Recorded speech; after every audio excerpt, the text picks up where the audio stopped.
नमस्कार। चलिए आज चलते हैं एक ऐसे सफर पर जो हमें हजारों साल पीछे ले जाएगा, एक ऐसी दुनिया में जो अपने समय से कहीं कहीं आगे थी। सोचिए, ऐसे शहर जो ग्रिड सिस्टम पर बने थे, जहां बेहतरीन ड्रेनेज सिस्टम था। ये थी सिंधु घाटी सभ्यता। और आज हम इसके सबसे बड़े शहरों के खंडरों से इसकी अनकही कहानी को परत दर परत खोलेंगे। तो ये जो आप देख रहे हैं, ये है हमारा आज का रोड मैप। हड़प्पा से लेके धौलावीरा तक हर एक नाम अपने आप में एक अनोखा राज और एक कमाल की खोज समेटे हुए है। तो चलिए अपनी ये पुरातात्विक यात्रा शुरू करते हैं। तो शुरुआत करते हैं उन दो जुड़वा राजधानियों से, जिन्होंने पहली बार दुनिया को इस महान सभ्यता के होने का सबूत दिया। ये वो शहर हैं जिन्होंने वाकई में इतिहास की किताबों को दोबारा लिखने पर मजबूर कर दिया। सबसे पहले बात करते हैं हड़प्पा की। ये आज के पाकिस्तान में पंजाब में रावी नदी के किनारे बसा था।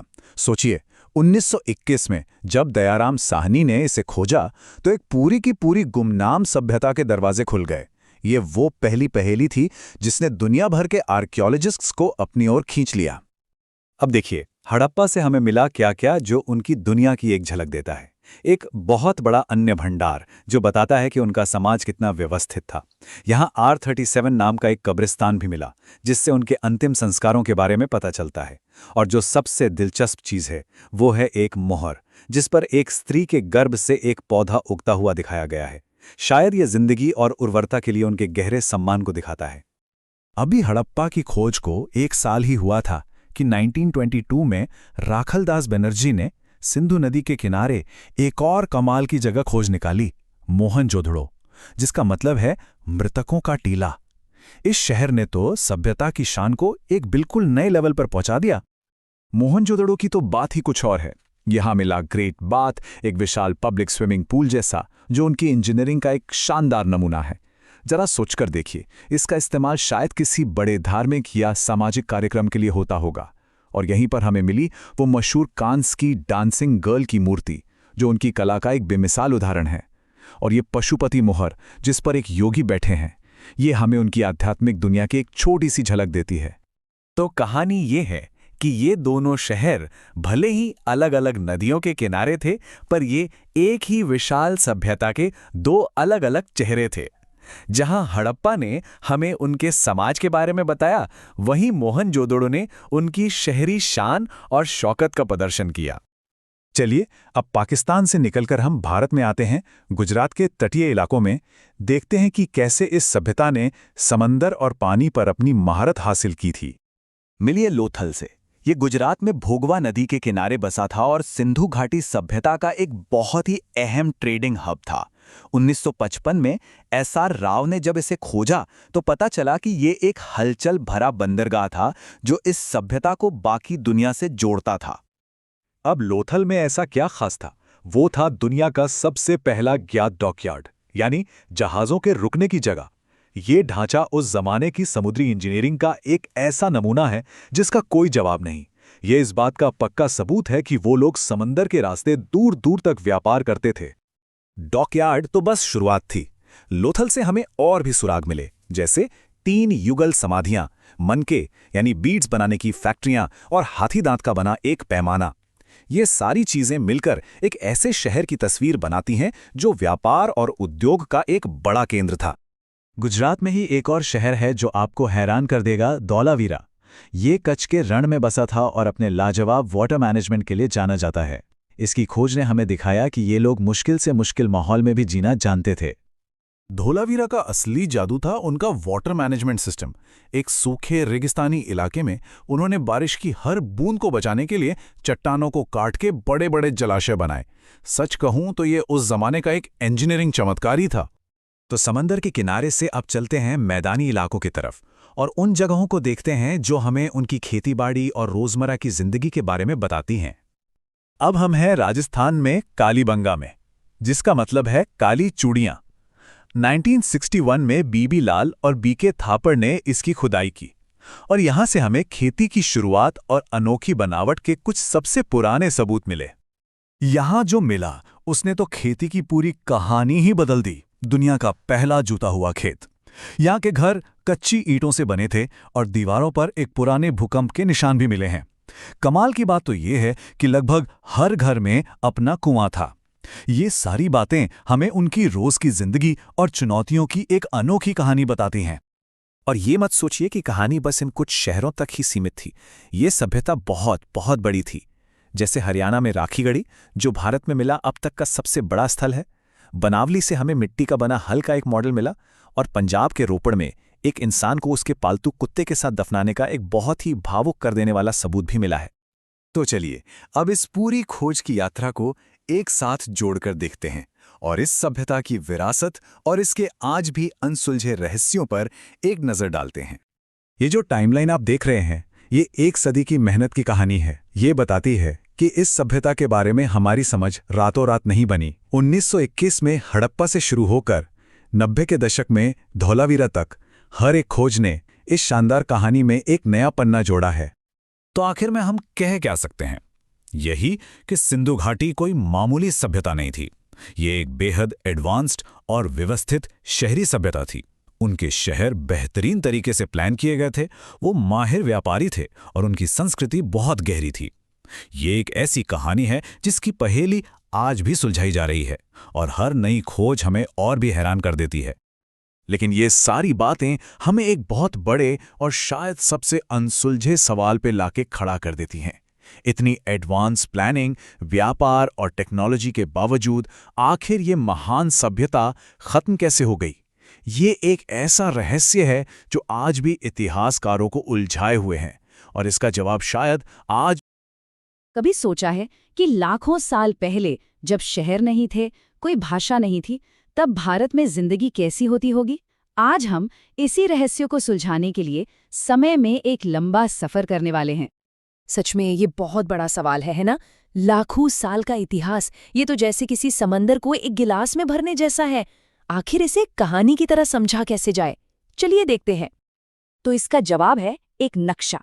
ये कोई आम नक्शा नहीं है, बल्कि ये इतिहास के विशाल और उलझे हुए रास्तों को समझने का एक रोड मैप है। एक ऐसा फ्रेमवर्क जो हमें भटकने से बचाता है और पूरी कहानी को समझने में मदद करता है। तो देखिए, इतिहासकारों ने इस उलझी हुई कहानी को सुलझाने के लिए इसे 3 बड़े हिस्सों में बांट दिया है। ठीक वैसे ही जैसे किसी नाटक के 3 अंक होते हैं। पहला है प्रागैतिहासिक काल, मतलब वो समय जब लिखना पढ़ना शुरू नहीं हुआ था। दूसरा है आद्य ऐतिहासिक, जब लिखावट तो थी पर उसे हम आज तक समझ नहीं पाए हैं। और तीसरा ऐतिहासिक काल, जहां से हमें लिखित रिकॉर्ड्स मिलने शुरू हो जाते हैं। और पता है सबसे कमाल की बात क्या है? इन 3 हिस्सों में से जो पहला हिस्सा है प्रागैतिहासिक काल, वो सबसे लंबा है। इतना लंबा कि ये इंसानी इतिहास का 99% से भी ज्यादा है। मतलब हमारी ज्यादातर कहानी तो इसी दौर में छिपी हुई है।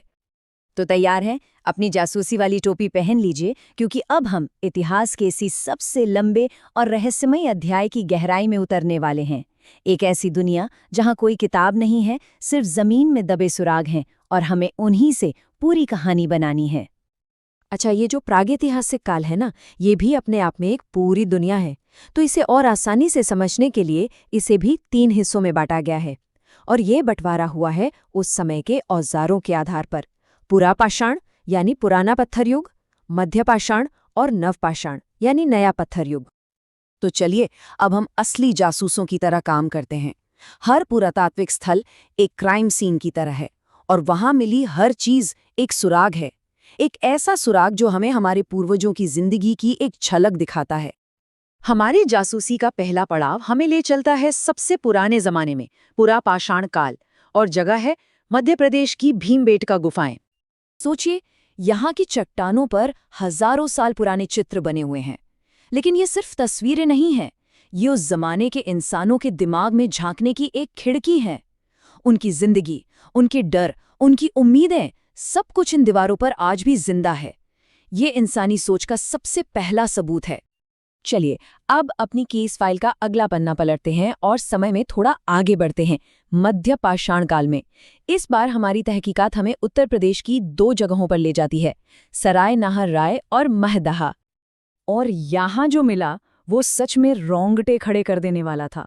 भारत में पहली बार मानव कंकाल के सबसे पुराने अवशेष मिले, जरा सोचिए, पहली बार हम उन लोगों से रूबरू हो रहे थे जो हजारों साल पहले इसी जमीन पर सांस लेते थे। ये इतिहास से एक सीधा कनेक्शन था। लेकिन रुकिए, मध्य पाषाण काल की कहानी में अभी एक और बड़ा मोड़ आने वाला था। मध्य प्रदेश के आदमगढ़ और राजस्थान के बागोर में कुछ ऐसे सुराग मिल रहे थे जो इंसानियत की पूरी कहानी बदलने वाले थे। जी हाँ, यहाँ मिला पशुपालन का सबसे पहला सबूत। ये कोई छोटी मोटी बात नहीं थी, ये एक क्रांति थी। इंसान अब सिर्फ एक शिकारी नहीं रहा, वो जानवरों को पालकर अपने भविष्य को कंट्रोल करना सीख रहा था। ये सभ्यता की तरफ बढ़ाया गया एक बहुत बड़ा कदम था। और अब हम अपनी तहकीकात के सबसे ज़रूरी मोड़ पर आ पहुंचे हैं, नवपाषाण काल। एक ऐसा दौर जिसने सच में सब कुछ बदलकर रख दिया। और इसकी कहानी शुरू होती है उत्तर प्रदेश के कोल्डी हवा से मिले एक बहुत ही छोटे से सुराग से। वो सुराग था चावल का एक दाना। सुनने में छोटा लगता है ना? पर ये दुनिया में चावल की खेती का सबसे पहला सबूत था। इस एक छोटे से दाने का मतलब था कि अब खाने के लिए भटकना जरूरी नहीं था। लोग एक जगह बस सकते थे, गांव बना सकते थे, और यहीं से शहरों की नींव रखी गई। पर नवपाषाण काल की कहानी सिर्फ पेट भरने की नहीं है, ये दिल से भी जुड़ी है। कश्मीर के बुर्जहोम में मिली एक कब्र हमें एक बहुत ही इमोशनल कहानी बताती है।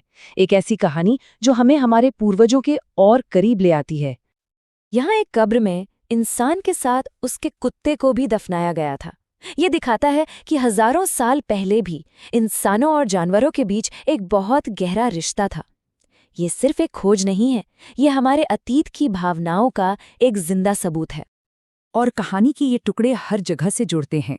जैसे बिहार के चिरांद में जानवरों की हड्डियों और हिरण की सींगों से बने खूबसूरत औजार मिले, और वहीं दक्षिण भारत में संगनकल्लू और पिकली हल जैसी जगहों पर राख के बड़े बड़े टीले मिले हैं, जो शायद उस दौर की किसी बड़ी सामुदायिक गतिविधि का इशारा करते हैं।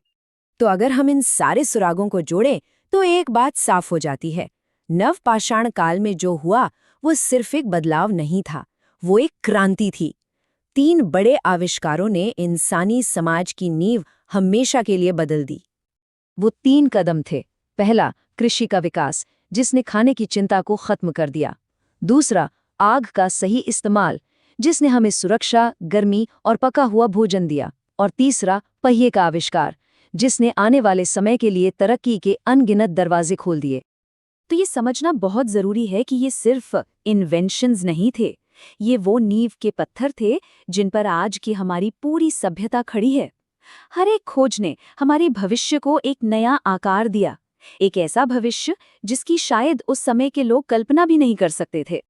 तो जब हम इन सारे बिखरे हुए सुरागों को एक साथ रखते हैं ना, एक गुफा की पेंटिंग से लेकर चावल के एक दाने तक, तो एक बहुत ही हैरान कर देने वाली कहानी सामने आती है। हर एक खोज, हर एक अवशेष हमारे पूर्वजों की उस महान कहानी का एक शब्द है जो कभी लिखी नहीं गई। पुरातत्व हमें उस अनकही भाषा को पढ़ना सिखाता है और ये समझने में मदद करता है कि हम कहाँ से आए हैं और हम कौन हैं। और ये सब हमें एक बहुत ही दिलचस्प सवाल पर लाकर खड़ा कर देता है, जमीन के नीचे अभी और कितने राज दबे हैं। हमारी अपनी कहानी का अगला रोमांचक अध्याय शायद कहीं किसी खोज का इंतजार कर रहा है, और क्या पता वही खोज इतिहास को एक नया ऐसे राजकुमार की कहानी जिसने दुनिया को बदलने के लिए अपना सिंहासन सब कुछ छोड़ दिया। जी हां, हम बात कर रहे हैं महावीर स्वामी की। तो चलिए उनके इस प्रेरणादायक जीवन और उनकी गहरी शिक्षाओं को जरा और करीब से समझते हैं। तो सवाल यही उठता है ना, कि आखिर कौन था वो इंसान जिसने एक आलीशान महल, राजपाट, सिंहासन सब कुछ त्याग कर आध्यात्मिक ज्ञान की एक मुश्किल राह चुनी। यही सवाल असल में हमें सीधे महावीर स्वामी की उस असाधारण यात्रा के दिल में ले जाता है। अच्छा, तो इस पूरी कहानी को समझने के लिए हमारा गाइड, हमारा रोड मैप होगा ये सिंपल सा चार्ट। देखने में बहुत सरल है, लेकिन ये हमें महावीर स्वामी के जीवन के हर जरूरी पहलू को समझने में मदद करेगा, उनके जन्म से लेकर उनकी शिक्षाओं तक सब कुछ। तो चलिए कहानी शुरू करते हैं, और इसकी शुरुआत होती है एक शाही महल से। यहां हमारी मुलाकात होती है राजकुमार वर्धमान से। जी, यही वो नाम है जिससे महावीर स्वामी को बचपन में जाना जाता था। अब जरा इन 2 तारीखों पर नजर डालते हैं। 599 ईसा पूर्व से 527 ईसा पूर्व तक। ये सिर्फ 2 साल नहीं है, बल्कि ये महावीर स्वामी की पूरी जीवन यात्रा का एक फ्रेम है। तो चलिए इसी टाइमलाइन के अंदर उनके जीवन में झांक कर देखते हैं। तो जैसा कि हमने बात की, उनका बचपन का नाम था वर्धमान और उनका जन्म हुआ था वैशाली के पास कुंडग्राम में। यहीं से इस पूरी कहानी की शुरुआत होती है। उनके पिता का नाम था सिद्धार्थ और वो कोई मामूली इंसान नहीं थे, बल्कि ज्ञात्रिक कुल के मुखिया थे। मतलब साफ है, वर्धमान का जन्म एक बहुत ही शक्तिशाली और सम्मानित परिवार में हुआ था। और सिर्फ पिता ही नहीं, उनकी माँ त्रिशला, वो भी एक राजकुमारी थीं। उनका ताल्लुक था शक्तिशाली लिच्छवी वंश से। तो अब तस्वीर पूरी तरह साफ हो जाती है कि वर्धमान का बचपन पूरे ऐशो आराम और एक शाही माहौल में बीता होगा। लेकिन आध्यात्मिक पथ पर चलने से बहुत पहले वर्धमान एक गृहस्थ का जीवन जी रहे थे।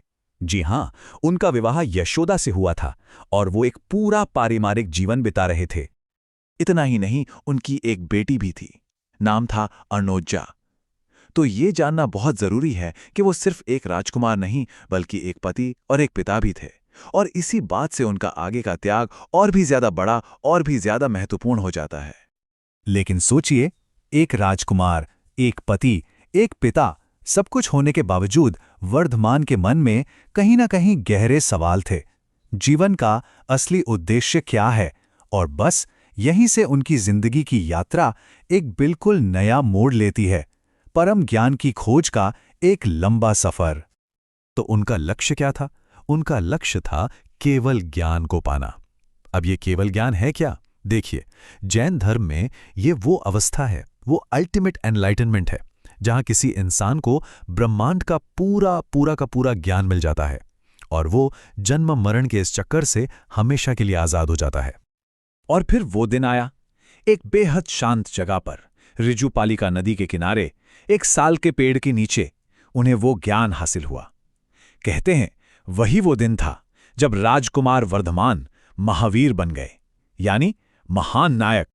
अब ज्ञान तो मिल गया, लेकिन उन्होंने इसे सिर्फ अपने तक नहीं रखा।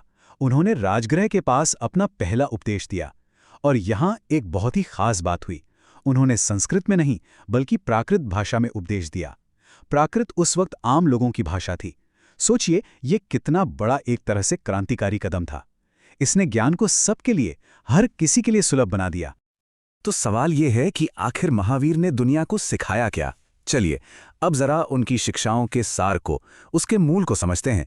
वही शिक्षाएं जिन पर आज पूरे जैन धर्म की नींव टिकी है। उनकी पूरी टीचिंग्स का जो सेंटर पॉइंट है वो है त्रिरत्न, यानी 3 रत्न।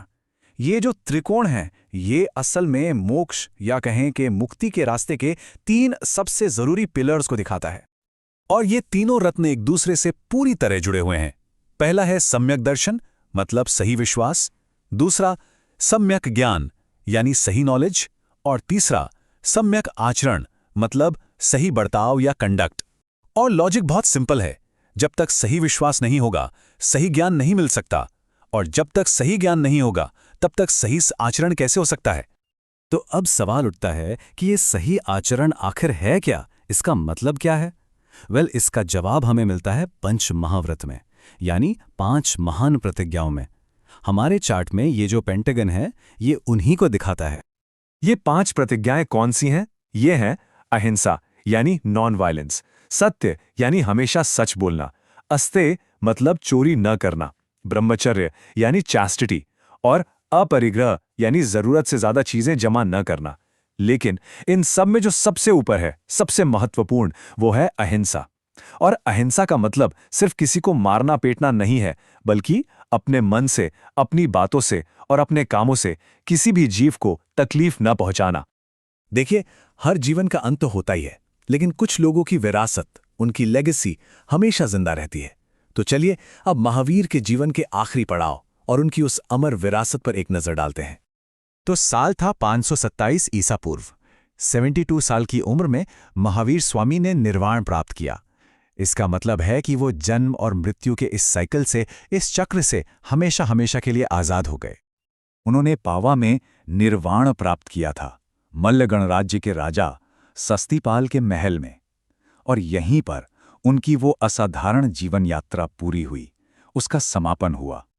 तो आखिर में एक सवाल छोड़ जाते हैं सोचने के लिए कि क्या अहिंसा जैसा एक 2500 साल पुराना आइडिया आज की इस कॉम्प्लेक्स दुनिया में हमारे भविष्य को कोई बेहतर दिशा दे सकता है?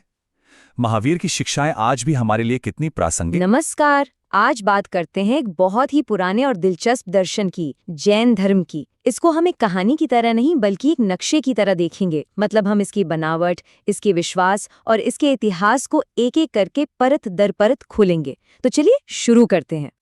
तो ये जो रेखा चित्र है, ये होगा आज हमारा गाइड। ये समझिए कि जैन धर्म का एक पूरा ब्लूप्रिंट है और हम इसके हर एक हिस्से को खोलकर देखने वाले हैं।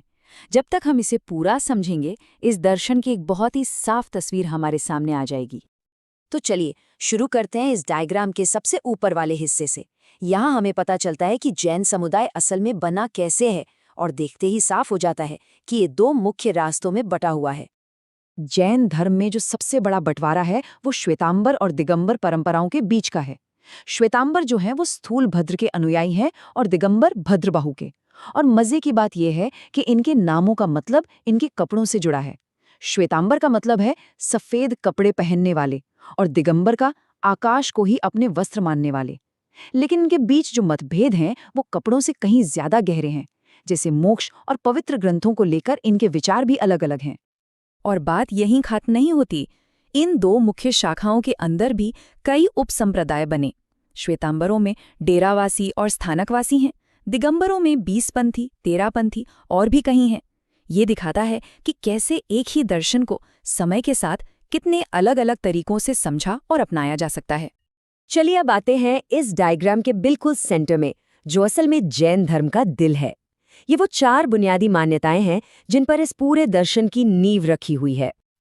तो पहली और सबसे बड़ी मान्यता, देखिए, ज्यादातर धर्मों में एक बनाने वाला, एक क्रिएटर गॉड का आइडिया सेंटर में होता है। पर जैन धर्म में क्या है? और यहीं पर जैन धर्म एक बिल्कुल अलग रास्ता लेता है।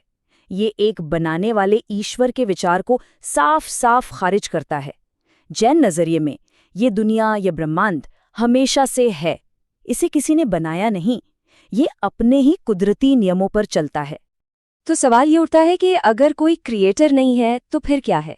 जैन ब्रह्मांड के केंद्र में कौन है? जवाब है आत्मा। जैन धर्म के लिए हर जीवित प्राणी के अंदर एक शाश्वत, एक शुद्ध आत्मा होती है।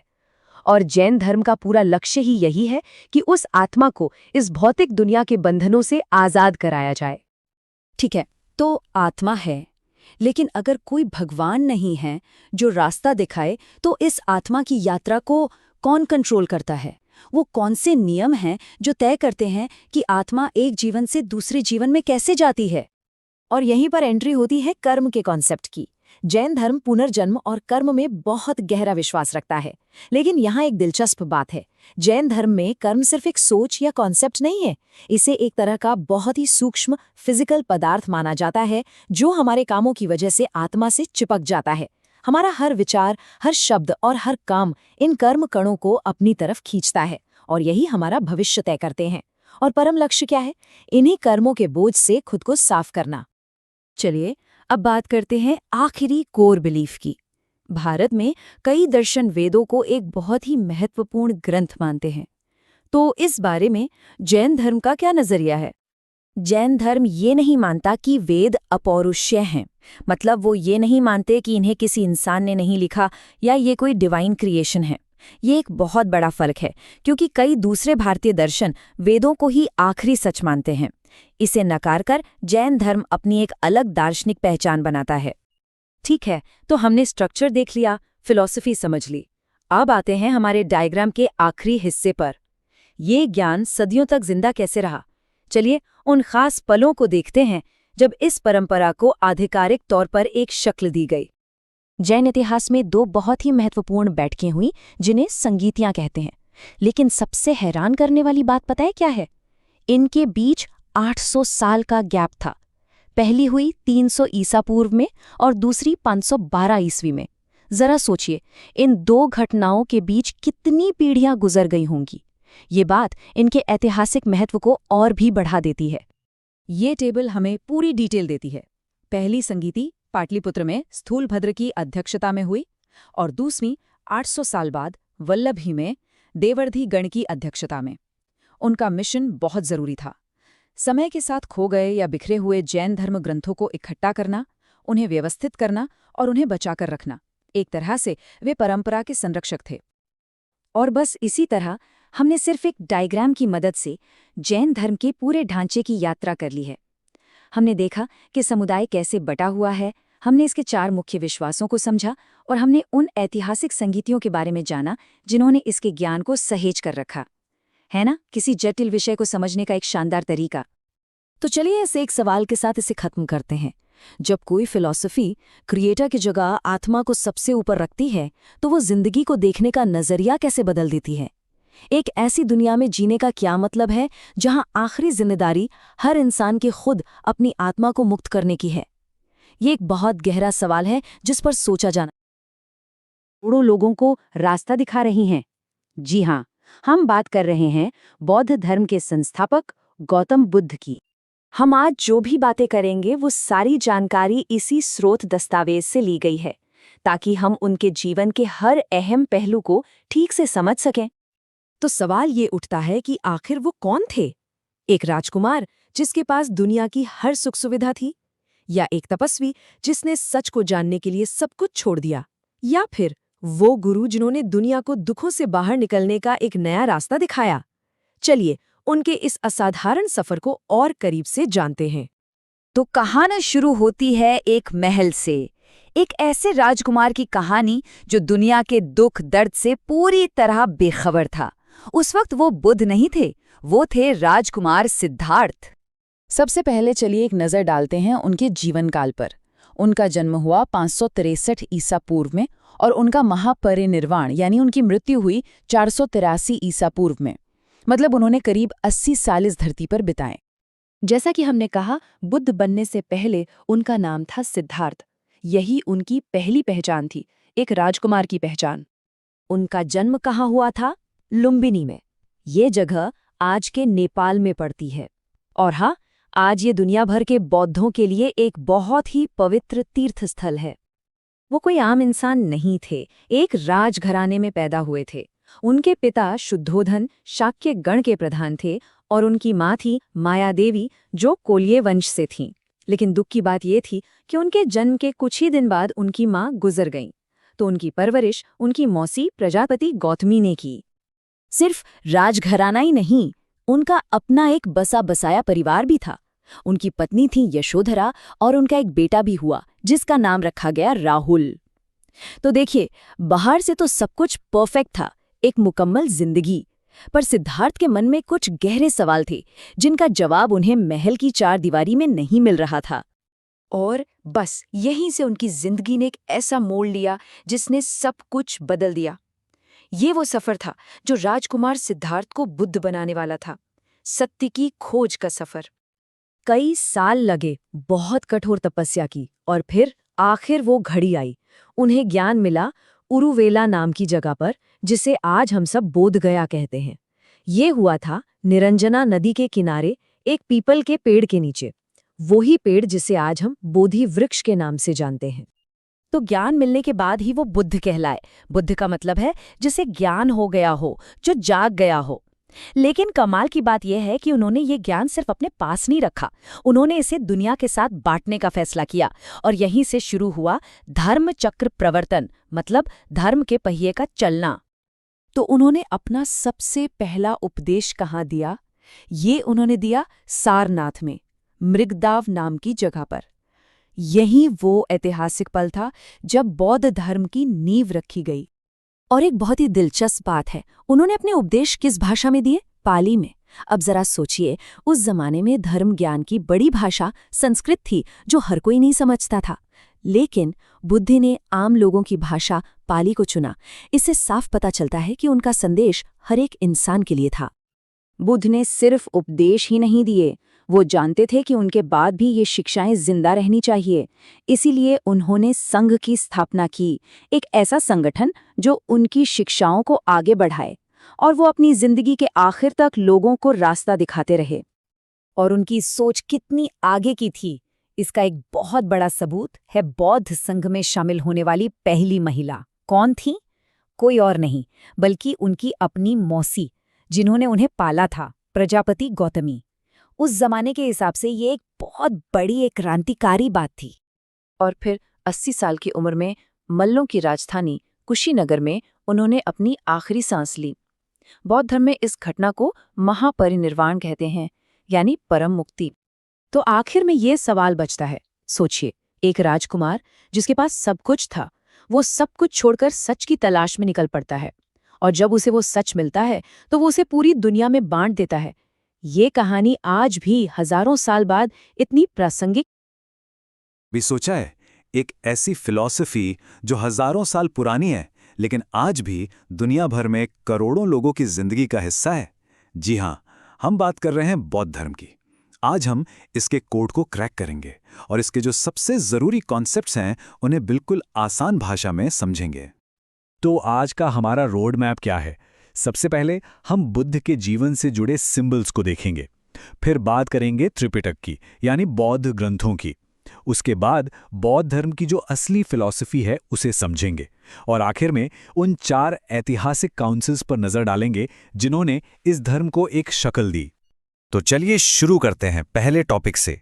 किसी भी कहानी को समझने के लिए उसके हीरो को समझना जरूरी है, और हमारी कहानी के हीरो हैं गौतम बुद्ध। हम उनके जीवन को उनके सिंबल्स यानी प्रतीकों के जरिए समझेंगे। अच्छा, ये सिर्फ तस्वीरें नहीं हैं, ये असल में बुद्ध की लाइफ के माइलस्टोन्स हैं, विजुअल शॉर्टकट्स की तरह। जैसे हाथी का सिंबल उनके गर्भ में आने को दिखाता है, कमल और बैल उनके जन्म को, घोड़ा वो उनके घर छोड़ने यानी महाभिष्क्रमण का प्रतीक है, और पीपल का पेड़ जिसके नीचे उन्हें ज्ञान मिला वो निर्वाण का प्रतीक है। फिर आता है चक्र जो उनके पहले उपदेश को दिखाता है, और आखिर में स्तूप जो उनके महापरिनिर्वाण यानी मृत्यु को दर्शाता है।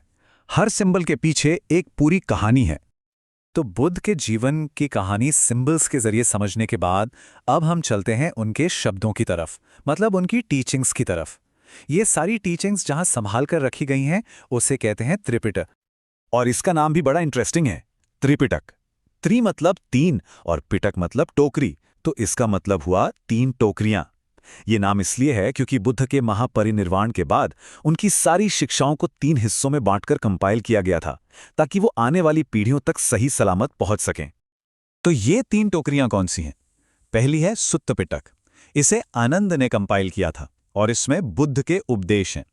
दूसरी है विनय पिटक, जिसे उपाली ने कंपाइल किया, इसमें भिक्षुओं के लिए नियम कानून है। और तीसरी अभिधम्म पिटक, जिसे मौग्गलीपुत्र तिस्य ने कंपाइल किया, इसमें बौद्ध फिलॉसफी का काफी गहरा एनालिसिस है। चलिए, अब जब हमने ग्रंथों को समझ लिया है तो बौद्ध धर्म के बिल्कुल कोर में चलते हैं, उसकी फिलॉसफी को समझते हैं।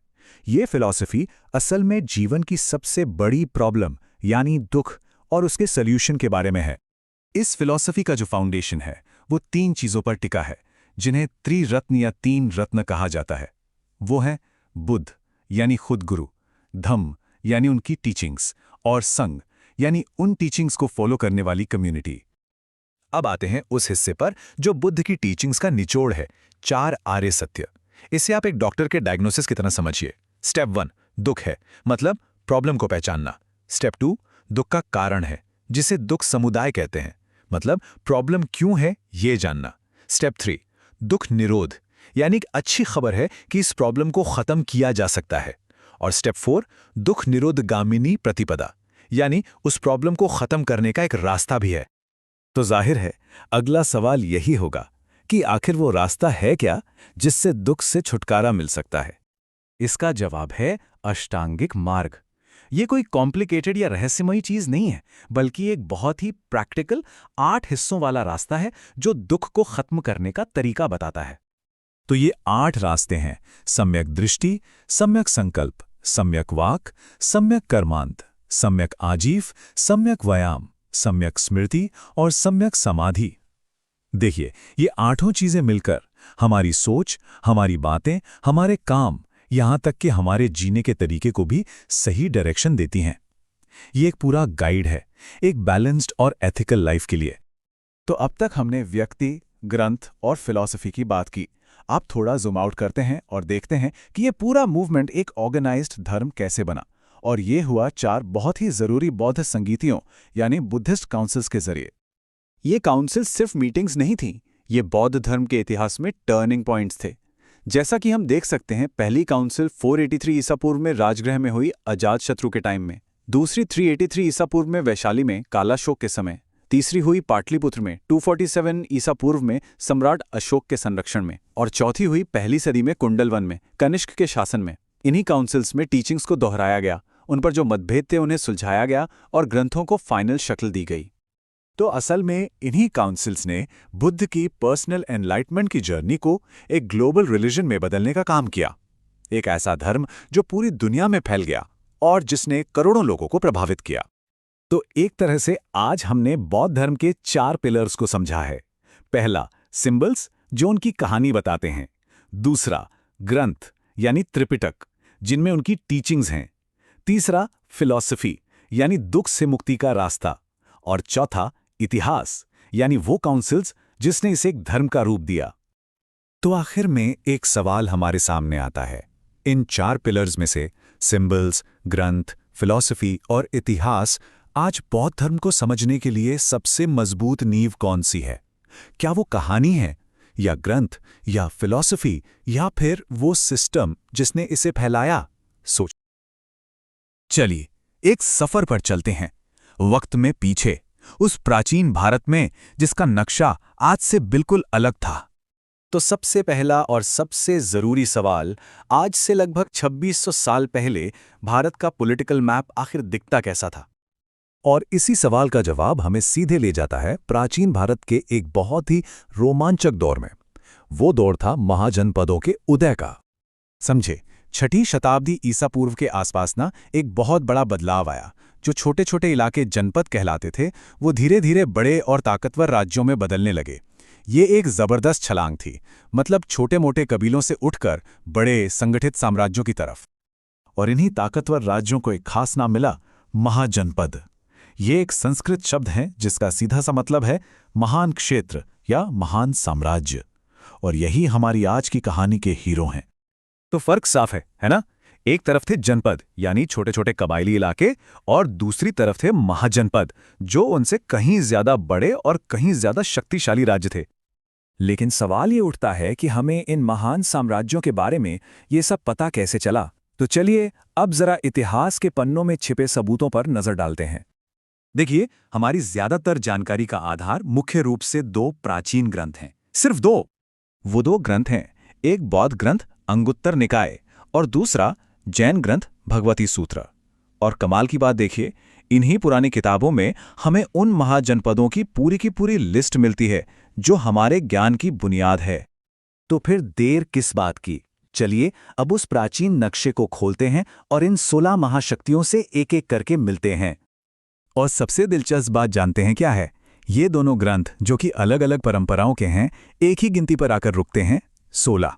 जी हां, उस दौर में 16 महान साम्राज्य मौजूद थे। तो चलिए नक्शे पर सफर शुरू करते हैं। पूरब में था अंग जिसकी राजधानी चंपा थी, दक्षिण की तरफ था अश्मक राजधानी पैठन, और मध्य भारत में था शक्तिशाली अवंती जिसकी एक नहीं 2 राजधानियां थीं। वहीं पश्चिमोत्तर में गांधार और कंबोज अपनी जगह बनाए हुए थे। अब रुख करते हैं गंगा के मैदानों की तरफ। यहां था वो महाशक्तिशाली मगध जो आगे चल के पूरा इतिहास बदलने वाला था। फिर थे मत्स्य, वज्जी संघ, चेदी और पवित्र नगरी काशी जिसकी राजधानी थी वाराणसी। और आखिरी में बचे हुए राज्य, कौशल, महाभारत की कहानियों वाला कुरु जिसकी राजधानी इंद्रप्रस्थ थी, मल्ल, एक और 2 राजधानियों वाला राज्य, पांचाल, कृष्ण की नगरी वाला शूरसेन, और वत्स। तो ये थी उस समय की पूरी राजनीतिक तस्वीर। 16 राज्य, हर एक की अपनी पहचान, अपनी राजधानी। ये सिर्फ एक लिस्ट नहीं है, बल्कि उस युग की ताकत और जटिलता का जीता जागता सबूत है। लेकिन रुकिए, ये नक्शा जितना सीधा दिखता है उतना है नहीं। चलिए थोड़ा और गौर से देखते हैं, क्योंकि इसमें एक और दिलचस्प बात छिपी है। अगर हम इस नक्शे को थोड़ा और ध्यान से देखें तो एक बड़ी ही अनोखी बात सामने आती है। कुछ राज्यों की एक नहीं बल्कि 2-2 राजधानियां थीं। इससे आप अंदाजा लगा सकते हैं कि उस समय का शासन प्रशासन कितना जटिल रहा होगा। और हमारे पास इसके 2 पक्के उदाहरण भी हैं। पहला था अवंती, जिसकी उत्तरी राजधानी थी उज्जैनी और दक्षिणी राजधानी थी माहिष्मती। और दूसरा था पांचाल, जिसकी उत्तरी राजधानी अहिछत्र और दक्षिणी राजधानी कांपिल्य थी। तो अब सबसे बड़ा सवाल यह है कि इन 16 महाशक्तियों की दौड़ में वो कौन था जो सबसे आगे निकला और एक विशाल साम्राज्य की नींव रखी। ये सवाल हमें भारतीय इतिहास के अगले और भी रोमांचक अध्याय के सोचिए, क्या एक हाथ से लिखी हुई लिस्ट सदियों पुराने साम्राज्यों के राज खोल सकती है? सुनने में थोड़ा अजीब लगता है ना? पर आज हम बिल्कुल यही करने वाले हैं। प्राचीन भारत के जो बड़े बड़े राजवंश थे, उनकी राजधानियां कहाँ थीं और उन्हें शुरू किसने किया, ये सारी कहानी हम सिर्फ एक दस्तावेज के जरिए समझेंगे। तो चलिए इतिहास के इस दिलचस्प पन्ने को पलटते हैं। ये रही वो लिस्ट। देखिए, आज की हमारी पूरी पड़ताल पूरी की पूरी इसी एक हाथ से लिखी सूची पर टिकी है। अब पहली नज़र में देखने पर शायद ये सिर्फ कुछ नाम लगे, है ना? लेकिन असल में ये प्राचीन भारत के पावर सेंटर्स का, मतलब शक्ति के केंद्रों का एक छिपा हुआ नक्शा है। तो देर किस बात की, चलिए इस नक्शे के राज खोलना शुरू करते हैं। तो सवाल फिर वही है कि आखिर एक मामूली सी लिस्ट हमें इतिहास के बारे में क्या सिखा सकती है? अरे जवाब है बहुत कुछ। ये लिस्ट हमें पावर के शिफ्ट होने की कहानी सुनाती है, मतलब कैसे सत्ता एक हाथ से दूसरे हाथ में जाती थी। ये दिखाती है कि कैसे कुछ शहर तो किस्मत के सितारे बन गए और कैसे कुछ शहर बस गुमनामी के अंधेरे में खो गए। ये असल में साम्राज्यों के बनने और बिखरने की एक पूरी दास्तान है। तो हमारी कहानी की शुरुआत होती है गंगा के विशाल मैदानों से, एक ऐसी जगह जहां एक शहर ने न जाने कितने साम्राज्यों को बनते और बिगड़ते देखा, और उस शहर का नाम था पाटलिपुत्र। अच्छा, अब जरा इस स्लाइड को देखिए। ये हमें एक बहुत ही कमाल की कहानी बताती है, सत्ता के एक जगह इकट्ठा होने की कहानी। देखिए, शुरुआत में राजगृह एक बहुत ही इंपॉर्टेंट सेंटर था, हर्यक और शिशुनाग वंश दोनों का गढ़। लेकिन फिर सीन में एंट्री होती है पाटलिपुत्र की। और क्या एंट्री होती है? नंदवंश, महान मौर्य साम्राज्य, शुंग, काण्व और यहां तक कि ताकतवर गुप्त साम्राज्य, इन सब ने इसी एक शहर से, पाटलिपुत्र से, पूरे सबकॉन्टिनेंट पर राज किया। जरा सोचिए, ये शहर सदियों तक हिंदुस्तान की धड़कन बना रहा। लेकिन जैसा कि हम जानते हैं, इतिहास का एक नियम है, पावर यानी सत्ता कभी भी एक जगह पर हमेशा के लिए नहीं टिकती। गंगा के मैदानों से बहुत दूर भारत के दूसरे कोनों में भी कई शक्तिशाली केंद्र उभर रहे थे। और इसका सबसे बढ़िया, सबसे दिलचस्प उदाहरण है चालुक्य वंश। सोचिए जरा, एक ही वंश का नाम, लेकिन उनकी राजधानियां 3 अलग अलग। ये हमें साफ साफ बताता है कि पावर सिर्फ एक जगह पर सेंट्रलाइज्ड नहीं थी, बल्कि अलग अलग इलाकों में फैल रही थी। तो चलिए इन तीनों पावर सेंटर्स को थोड़ा करीब से देखते हैं। सबसे पहले थे बादामी के चालुक्य। इनकी राजधानी थी वातापी। फिर आए कल्याणी के चालुक्य, और इन्होंने अपनी राजधानी बनाया मान्यखेत को। और फिर पूर्व की तरफ थे वेंगी के चालुक्य। मतलब ये स्लाइड हमें दिखाती है कि कैसे एक ही वंश ने अलग अलग इलाकों में अपनी जड़ें मजबूत की और एक बहुत बड़ा नेटवर्क तैयार किया। चलिए अब इस नक्शे को थोड़ा और जूम आउट करते हैं और उन दूसरे बड़े बड़े साम्राज्यों पर नजर डालते हैं जिन्होंने सबकॉन्टिनेंट को वो शक्ल दी जो आज है। क्योंकि भारत का इतिहास किसी एक सेंटर की कहानी नहीं है, ये कई सारे सेंटर्स की मिली जुली कहानी है। अब हम चलते हैं दक्कन के पठार की तरफ। यहाँ सातवाहन वंश ने पैठन को अपनी राजधानी बनाकर एक बहुत बड़ा साम्राज्य चलाया। उनके बाद आए राष्ट्रकूट, जिन्होंने मान्यखेत को अपना सेंटर बनाया। और देखिए, ये शहर सिर्फ राजधानियां नहीं हुआ करते थे, ये तो उस जमाने के बिजी ट्रेड रूट्स के चौराहे थे, मजबूत किले थे, जहां से पूरे इलाके पर कंट्रोल रखा जाता था। और अब चलते हैं और भी दक्षिण की ओर, जहां 2 और महान ताकतें मौजूद थी। एक तरफ थे पल्लव, जिनकी राजधानी कांची अपने शानदार मंदिरों और ज्ञान के लिए मशहूर थी। और फिर आए महान चोल, जिनकी राजधानी थी तंजावुर। चोल इतने ज्यादा शक्तिशाली थे कि उनकी नेवी का, मतलब नौसेना का दबदबा साउथ ईस्ट एशिया तक फैला हुआ था। कमाल है ना? और रुकिए, कहानी अभी खत्म नहीं हुई है। दक्षिण में होयसल वंश था, जो अपने बेमिसाल मंदिरों के लिए जाना जाता था। काकतीय वंश था, जो अपनी बहादुर रानी रुद्रमा देवी के लिए मशहूर था। और अगर उत्तर की तरफ देखें तो वर्धन वंश के राजा हर्षवर्धन एक बहुत बड़े शासक थे। मतलब हर राजवंश की अपनी एक अलग पहचान, अपनी एक अलग कहानी थी। ये सच में प्राचीन भारत के कितने जिंदा दिल और अलग अलग राजनीतिक नज़ारों की एक छोटी सी झलक है। तो इस पूरी बातचीत से हमने क्या सीखा? 3 बड़ी बातें। पहली कि पावर कभी एक जगह टिकी नहीं रहती, वो हमेशा एक इलाके से दूसरे इलाके में घूमती रहती है। दूसरी बात, राजधानियां सिर्फ एडमिनिस्ट्रेशन के सेंटर नहीं थे, वो तो कल्चर, इकोनॉमी, मतलब पूरे साम्राज्य का दिल हुआ करती थीं। और सबसे जरूरी तीसरी बात कि प्राचीन भारत की कहानी कोई एक सीधी सादी कहानी नहीं है, बल्कि ये कई अलग अलग और ताकतवर राज्यों से मिलकर बना एक खूबसूरत लेकिन जटिल मोज़ाइक है। और ये सारी बातें हमें आज के दौर के एक बहुत ही जरूरी सवाल पर लाके खड़ा कर देती हैं। जिस तरह पाटलिपुत्र, वातापी और तंजावुर अपने अपने जमाने के पावर सेंटर थे, जरा सोचिए आज की दुनिया में वो कौन से शहर हैं जो भविष्य के पावर सेंटर बन रहे हैं? वो कौन से शहर हैं जो आने वाले कल की दुनिया की शक्ल तय करेंगे? ये एक ऐसा सवाल है जिस पर सोचना तो बनता है। सोचिए जरा, भारत की सदियों पुरानी सल्तनतों का पूरा इतिहास, और वो भी सिर्फ एक पन्ने पर सिमट जाए। ये कोई मामूली चार्ट नहीं है, ये तो सत्ता के उतार चढ़ाव का एक पूरा नक्शे है। तो चलिए आज मिलकर इसी नक्शे में छुपे रहस्यों को खोलते हैं। नहीं नहीं, ये सिर्फ नामों और तारीखों की कोई बोरिंग लिस्ट नहीं है। जरा सोचिए, एक ही नजर में ये दिख जाता है कि कैसे एक साम्राज्य खत्म हुआ और दूसरा शुरू हुआ, कैसे पावर का सेंटर एक शहर से दूसरे शहर शिफ्ट होता गया। असल में ये पूरा का पूरा डॉक्यूमेंट ही हमारी आज की कहानी का गाइड है। तो सवाल ये है कि आखिर ये चार्ट हमें बता क्या रहा है? क्या ये सिर्फ राजा महाराजाओं की एक लिस्ट है, या फिर इसमें सत्ता के बनने और बिगड़ने का कोई गहरा राज, कोई पैटर्न छिपा है? चलिए पता लगाते हैं। तो इस कहानी को समझने के लिए हम इसे 4 हिस्सों में देखने वाले हैं।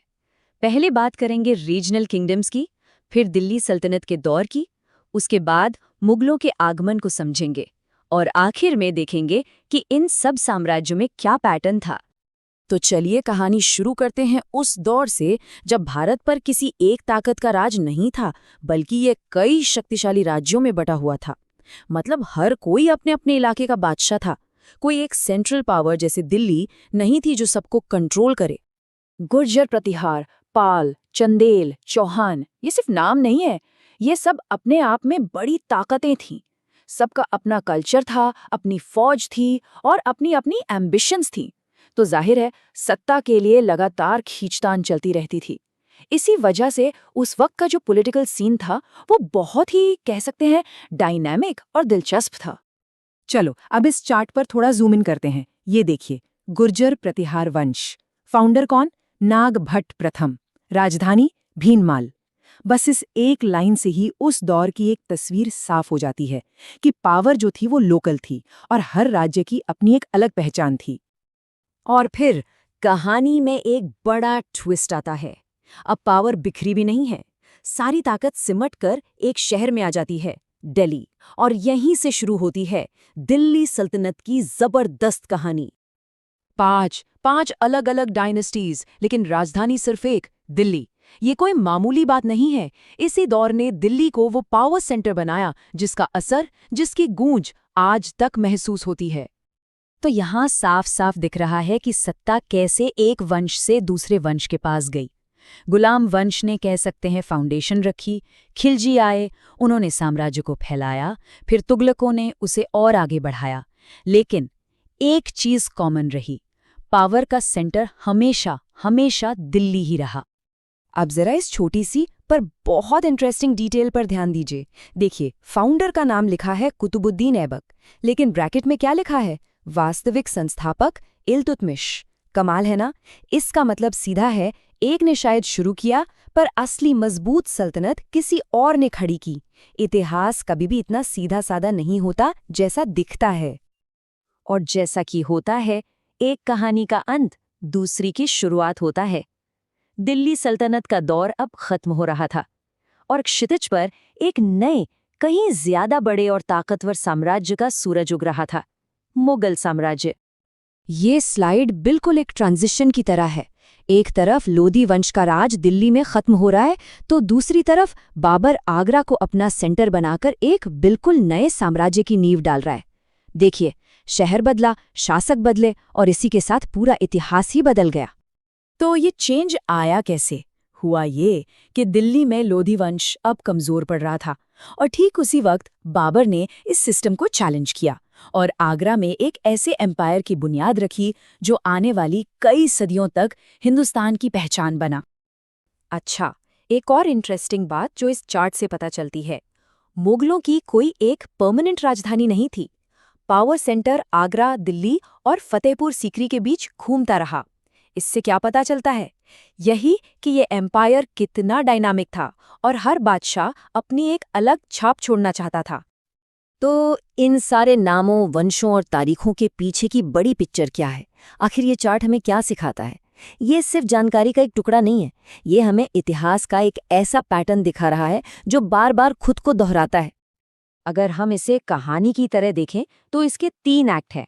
एक्ट 1, कई सारे छोटे छोटे राज्य जो आपस में ही लड़ रहे हैं। एक्ट 2, पावर का एक जगह यानी दिल्ली में इकट्ठा होना। और एक्ट 3, एक सल्तनत का खत्म होना और एक नए, कहीं ज्यादा बड़े साम्राज्य का जन्म।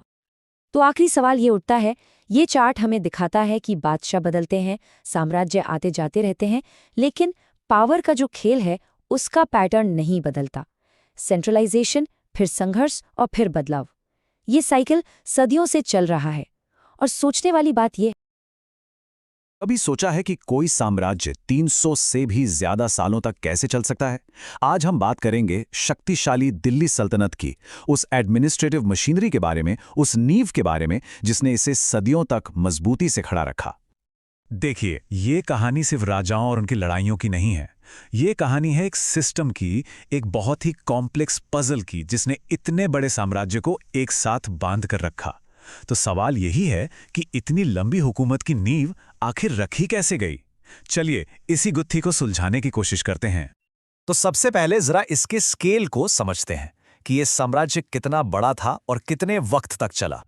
देखिए, 1206 से लेके 1526 तक, मतलब पूरे 320 साल। इस दौरान दिल्ली सल्तनत पर एक नहीं, दो नहीं, बल्कि पूरे 5 अलग-अलग राजवंशों ने राज किया। गुलाम वंश से यह सफर शुरू हुआ और लोधी वंश पर आकर खत्म हुआ, जिसने भारतीय उपमहाद्वीप पर एक बहुत गहरी छाप छोड़ी। तो ये कहानी शुरू कहाँ से होती है? चलिए सबसे पहले उस डायनेस्टी से मिलते हैं जिसने इस मैसिव एम्पायर की नींव रखी। हाँ, तो शुरुआत होती है गुलाम वंश से। इसी वंश ने हमें कुतुबुद्दीन ऐबक जैसा फाउंडर दिया, इल्तुतमिश जैसा मजबूत रूलर, और हाँ, रजिया सुल्तान, भारत की पहली महिला मुस्लिम शासक भी इसी वंश से थीं। इन सबने मिलकर कह सकते हैं कि एक ऐसा एडमिनिस्ट्रेटिव फाउंडेशन तैयार किया जो सदियों तक इस सल्तनत का आधार बना रहा। लेकिन सवाल तो वही है कि इतना बड़ा साम्राज्य चलाया कैसे? इसका जवाब छिपा है उनके एडमिनिस्ट्रेटिव सिस्टम में। तो फिर चलिए सीधे सुल्तान के मंत्रिमंडल यानी कैबिनेट में झांकते हैं। कैबिनेट में जो सबसे पावरफुल पोस्ट थी वो थी वजीर की। इन्हें आज के प्राइम मिनिस्टर या फाइनेंस मिनिस्टर की तरह समझ सकते हैं। मतलब राज्य की पूरी इकोनॉमी, पैसा कहाँ से आ रहा है, कहाँ जा रहा है, सब कुछ, लिटरली सब कुछ वजीर के ही कंट्रोल में था। अच्छा, एक साम्राज्य खड़ा किस पर होता है? अपनी सेना पर, राइट? और इस मैसिव आर्मी की कमान थी आरिज़-ए मुमालिक के हाथ में। मतलब सैनिकों के रिक्रूटमेंट से लेकर जंग की तैयारी तक A to Z सब कुछ यही देखते थे। एम्पायर की सिक्योरिटी और एक्सपेंशन, सारा दारोमदार इन्हीं पर था। लेकिन जाहिर है, कोई भी सल्तनत सिर्फ पैसे और फौज से तो नहीं चल सकती, और भी बहुत कुछ था। जैसे दीवाने इंशा, जो शाही फरमान जारी करता था, दीवाने रिसालत, जो फॉरेन अफेयर्स देखता था, और काजी उल कुजात, ये तय करता था कि सबको इंसाफ मिले। मतलब ये एक बहुत ही कॉम्प्लेक्स और वेल डेवलप्ड गवर्नमेंट मशीनरी थी। और रुकिए, बात यहीं खत्म नहीं होती। सुल्तान के दरबार और उनकी पर्सनल सिक्योरिटी के लिए भी स्पेशल ऑफिसर्स होते थे। वकील दर ये देखता था कि दरबार में प्रोटोकॉल फॉलो हो, और सरे जहांदार सुल्तान के बॉडीगार्ड्स का हेड होता था। और इंटरेस्टिंग बात यह है कि उस जमाने में भी ऑडिटर जनरल और अकाउंटेंट जनरल जैसी पोस्ट थीं जो फाइनेंशियल ट्रांसपेरेंसी का ध्यान रखती थीं। लेकिन ये जो पूरा एडमिनिस्ट्रेटिव स्ट्रक्चर था ना, ये कोई पत्थर की लकीर नहीं था। ये तो समय के साथ इवॉल्व होता रहा। जैसे जैसे नए शासक आए, उन्होंने अपनी ज़रूरत और उस समय के चैलेंजेस के हिसाब से इसमें नए नए फीचर्स ऐड किए। मिसाल के तौर पर बलबन ने मंगोलों का खतरा देखा तो सेना को और मजबूत करने के लिए दीवाने अर्ज बना दिया। अलाउद्दीन खिलजी को मार्केट कंट्रोल करना था, महंगाई रोकनी थी, तो उन्होंने दीवाने रियासत शुरू किया।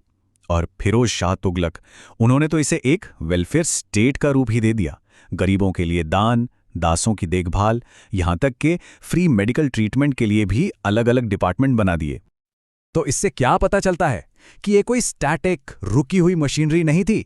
ये तो एक लिविंग ऑर्गेनिज्म की तरह थी, जो वक्त के साथ बदल रही थी, इवॉल्व हो रही थी। हर बड़े सुल्तान ने इसमें अपना कंट्रीब्यूशन दिया, अपनी एक ईंट जोड़ी और इसे और मजबूत बनाया ताकि ये सल्तनत की बढ़ती ज़रूरतों को पूरा कर सके।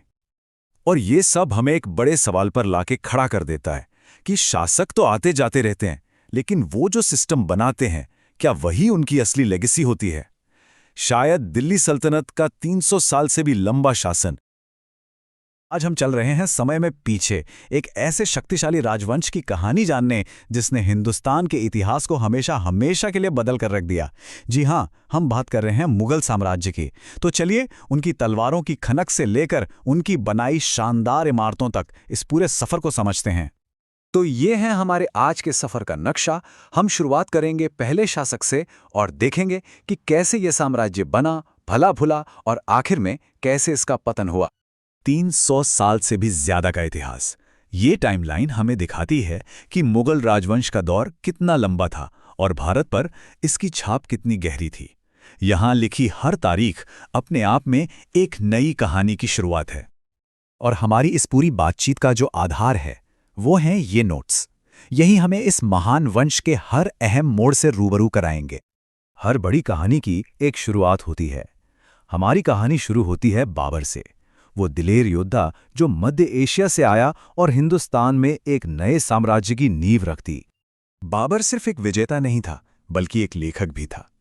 उसकी आत्मकथा बाबरनामा हमें उसकी जीत, उसकी हार और उसके सपनों की सीधी झलक देती है। ये सिर्फ फैक्ट्स नहीं है, ये एक बादशाह की अपनी जुबानी कही हुई कहानी है। देखिए, एक साम्राज्य बनाना एक बात है, लेकिन उसे बनाए रखना, उसे मजबूत करना, ये एक बिल्कुल अलग चुनौती है। तो अब देखते हैं कि बाबर के वारिसों ने इस विरासत को आखिर कैसे संभाला।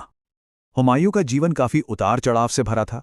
उसे अपने भाइयों से लड़ना पड़ा, एक समय पर तो अपना राजपाट भी खोना पड़ा, लेकिन उसकी विरासत आज भी दिल्ली में उसके शानदार मकबरे की शक्ल में खड़ी है, जिसे उसकी पत्नी ने बड़े प्यार से बनवाया था। और फिर आते हैं अकबर, वो शासक जिसने मुगल साम्राज्य को सिर्फ बढ़ाया ही नहीं, बल्कि उसे एक बहुत मजबूत पहचान दी। उसकी दूर की सोच और एक के बाद एक जीतों ने एक बिखरे हुए राज्य को एक बहुत बड़े साम्राज्य में बदल दिया, और इसी वजह से इतिहास ने उसे अकबर महान का नाम दिया। तो लड़ाइयों और विस्तार के बाद अब दौर था कला और संस्कृति का। जहांगीर के साथ ही मुगल साम्राज्य में तलवारें थोड़ी म्यान में चली गईं और उनकी जगह कूची और कलम ने ले ली। जहांगीर का दरबार दुनिया भर के लोगों के लिए एक आकर्षण का केंद्र था। यहां हम देख सकते हैं कि कैसे इंग्लैंड से सर थॉमस रो जैसे राजदूत उसके दरबार में आए थे। जहांगीर ने अपनी जिंदगी के बारे में अपनी आत्मकथा तुजुक-ए-जहांगीरी में खुद लिखा, जिससे हमें उसके जमाने की एक बहुत ही अनोखी तस्वीर मिलती है। जहांगीर को चित्रकला से इतना ज्यादा लगाव था कि उसके राज को पेंटिंग का गोल्डन एज या चित्रकला का स्वर्ण काल कहा जाता है। वो खुद कहता था कि वो किसी भी तस्वीर को देखकर बता सकता है कि उसे किस कलाकार ने बनाया है। उसके दौर में बनी पेंटिंग्स आज भी दुनिया भर के म्यूजियम की शान है। अगर जहांगीर ने कैनवस पर जादू बिखेरा था, तो उसके बेटे शाहजहां ने तो पत्थर में जान डाल दी। अब हम मुगल कला के एक ऐसे दौर में दाखिल हो रहे हैं जिसे दुनिया शायद ही कभी भूल पाए। शाहजहां का नाम लेते ही जहन में एक ही तस्वीर आती है, ताजमहल। ये सिर्फ एक इमारत नहीं, ये प्यार की एक ऐसी अमर निशानी है जो उसने अपनी पत्नी मुमताज महल के लिए बनवाई थी। उसने अपनी राजधानी को भी आगरा से दिल्ली शिफ्ट किया और एक नए शहर शाहजहानाबाद की नींव रखी।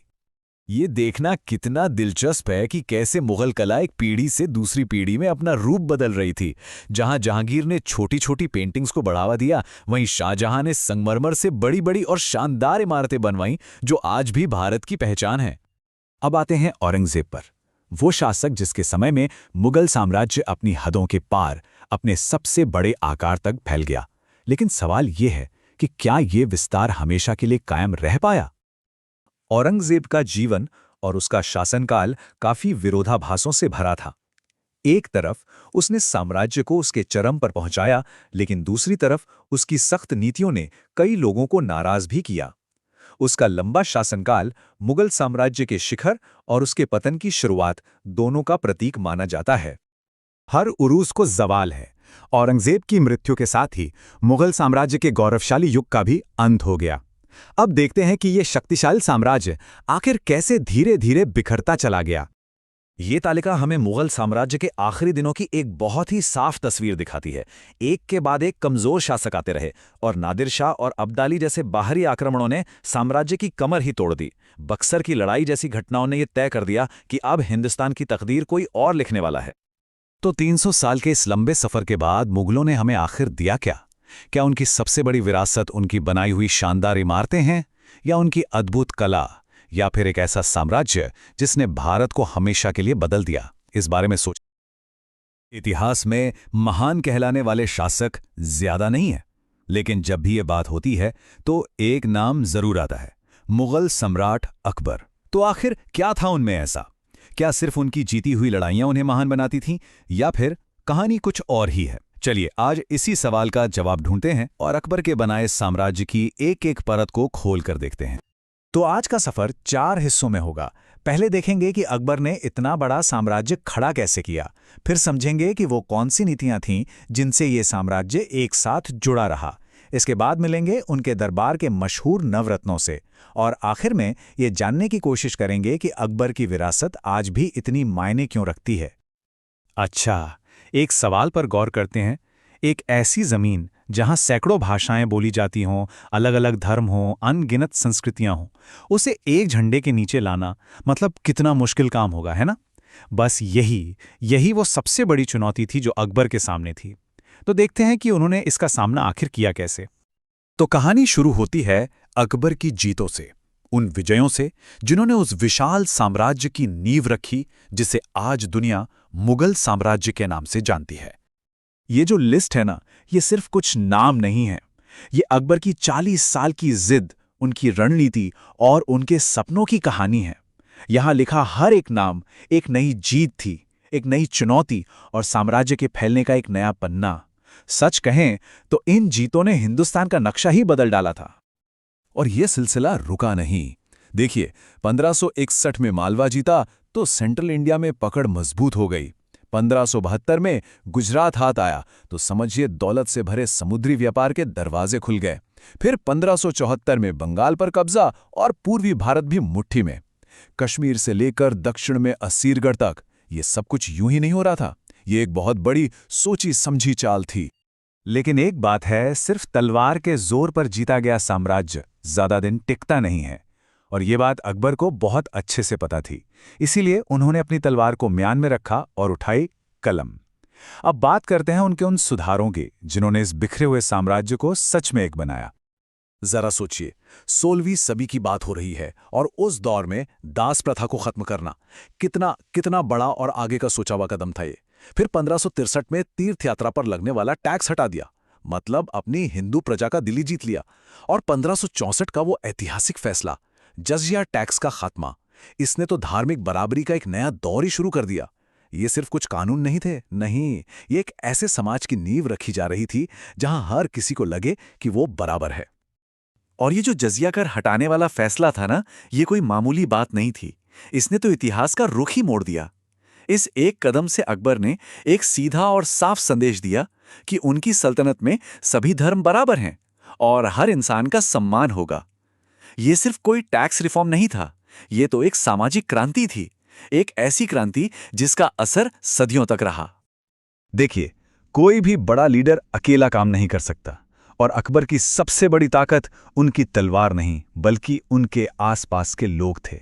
उनकी अपनी एक ड्रीम टीम थी जिन्हें कहा जाता था नवरत्न, यानी 9 ऐसे हीरे जिनकी चमक से पूरा मुगल साम्राज्य जगमगा रहा था।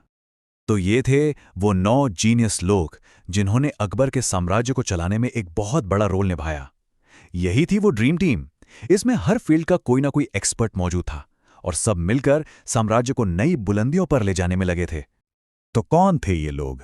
इनमें थे अबुल फजल, महान इतिहासकार और अकबर के खास दोस्त, संगीत के बादशाह तानसेन, जिनकी आवाज में कहते हैं जादू था, और हाँ, बीरबल, जिनकी हाजिर जवाबी के किस्से तो आज तक सुनाए जाते हैं। फिर थे राजा टोडरमल, एक ऐसे फाइनेंस जीनियस जिन्होंने टैक्स सिस्टम को ही बदल कर रख दिया। मतलब हर एक अपने आप में एक इंस्टीट्यूशन था। तो हमने क्या देखा? एक तरफ तलवार का जोर, दूसरी तरफ कलम की ताकत, और इन दोनों के साथ उनके सलाहकारों का तेज दिमाग। इन्हीं 3 स्तंभों पर अकबर ने वो साम्राज्य खड़ा किया जिसकी विरासत आज भी जिंदा है। तो आखिर में ये सवाल फिर से सामने आता है, अकबर को कैसे याद रखा जाए? एक महान विजेता की तरह जिसने जमीनें जीती, या एक दूरदर्शी सुधारक की तरह जिसने लोगों के दिल जीते? शायद उनकी असली विरासत इसी सवाल में ही छुपी है। और ये एक ऐसा सवाल है जो आज भी बड़े बड़े इतिहासकारों को। नमस्कार। कभी सोचा है कि इतिहास की ये बड़ी बड़ी इमारतें सिर्फ पत्थर और ईंटों का ढेर नहीं होती? असल में ये अपने जमाने के शासकों की शक्ति, उनके विजन और उनकी कला की जीती जागती कहानियां हैं। एक ऐसी विरासत जो आज भी हमारे सामने खड़ी है। तो सवाल ये उठता है कि आखिर किस शासक ने कौन सा स्मारक बनवाया? चलिए मिलकर पता लगाते हैं।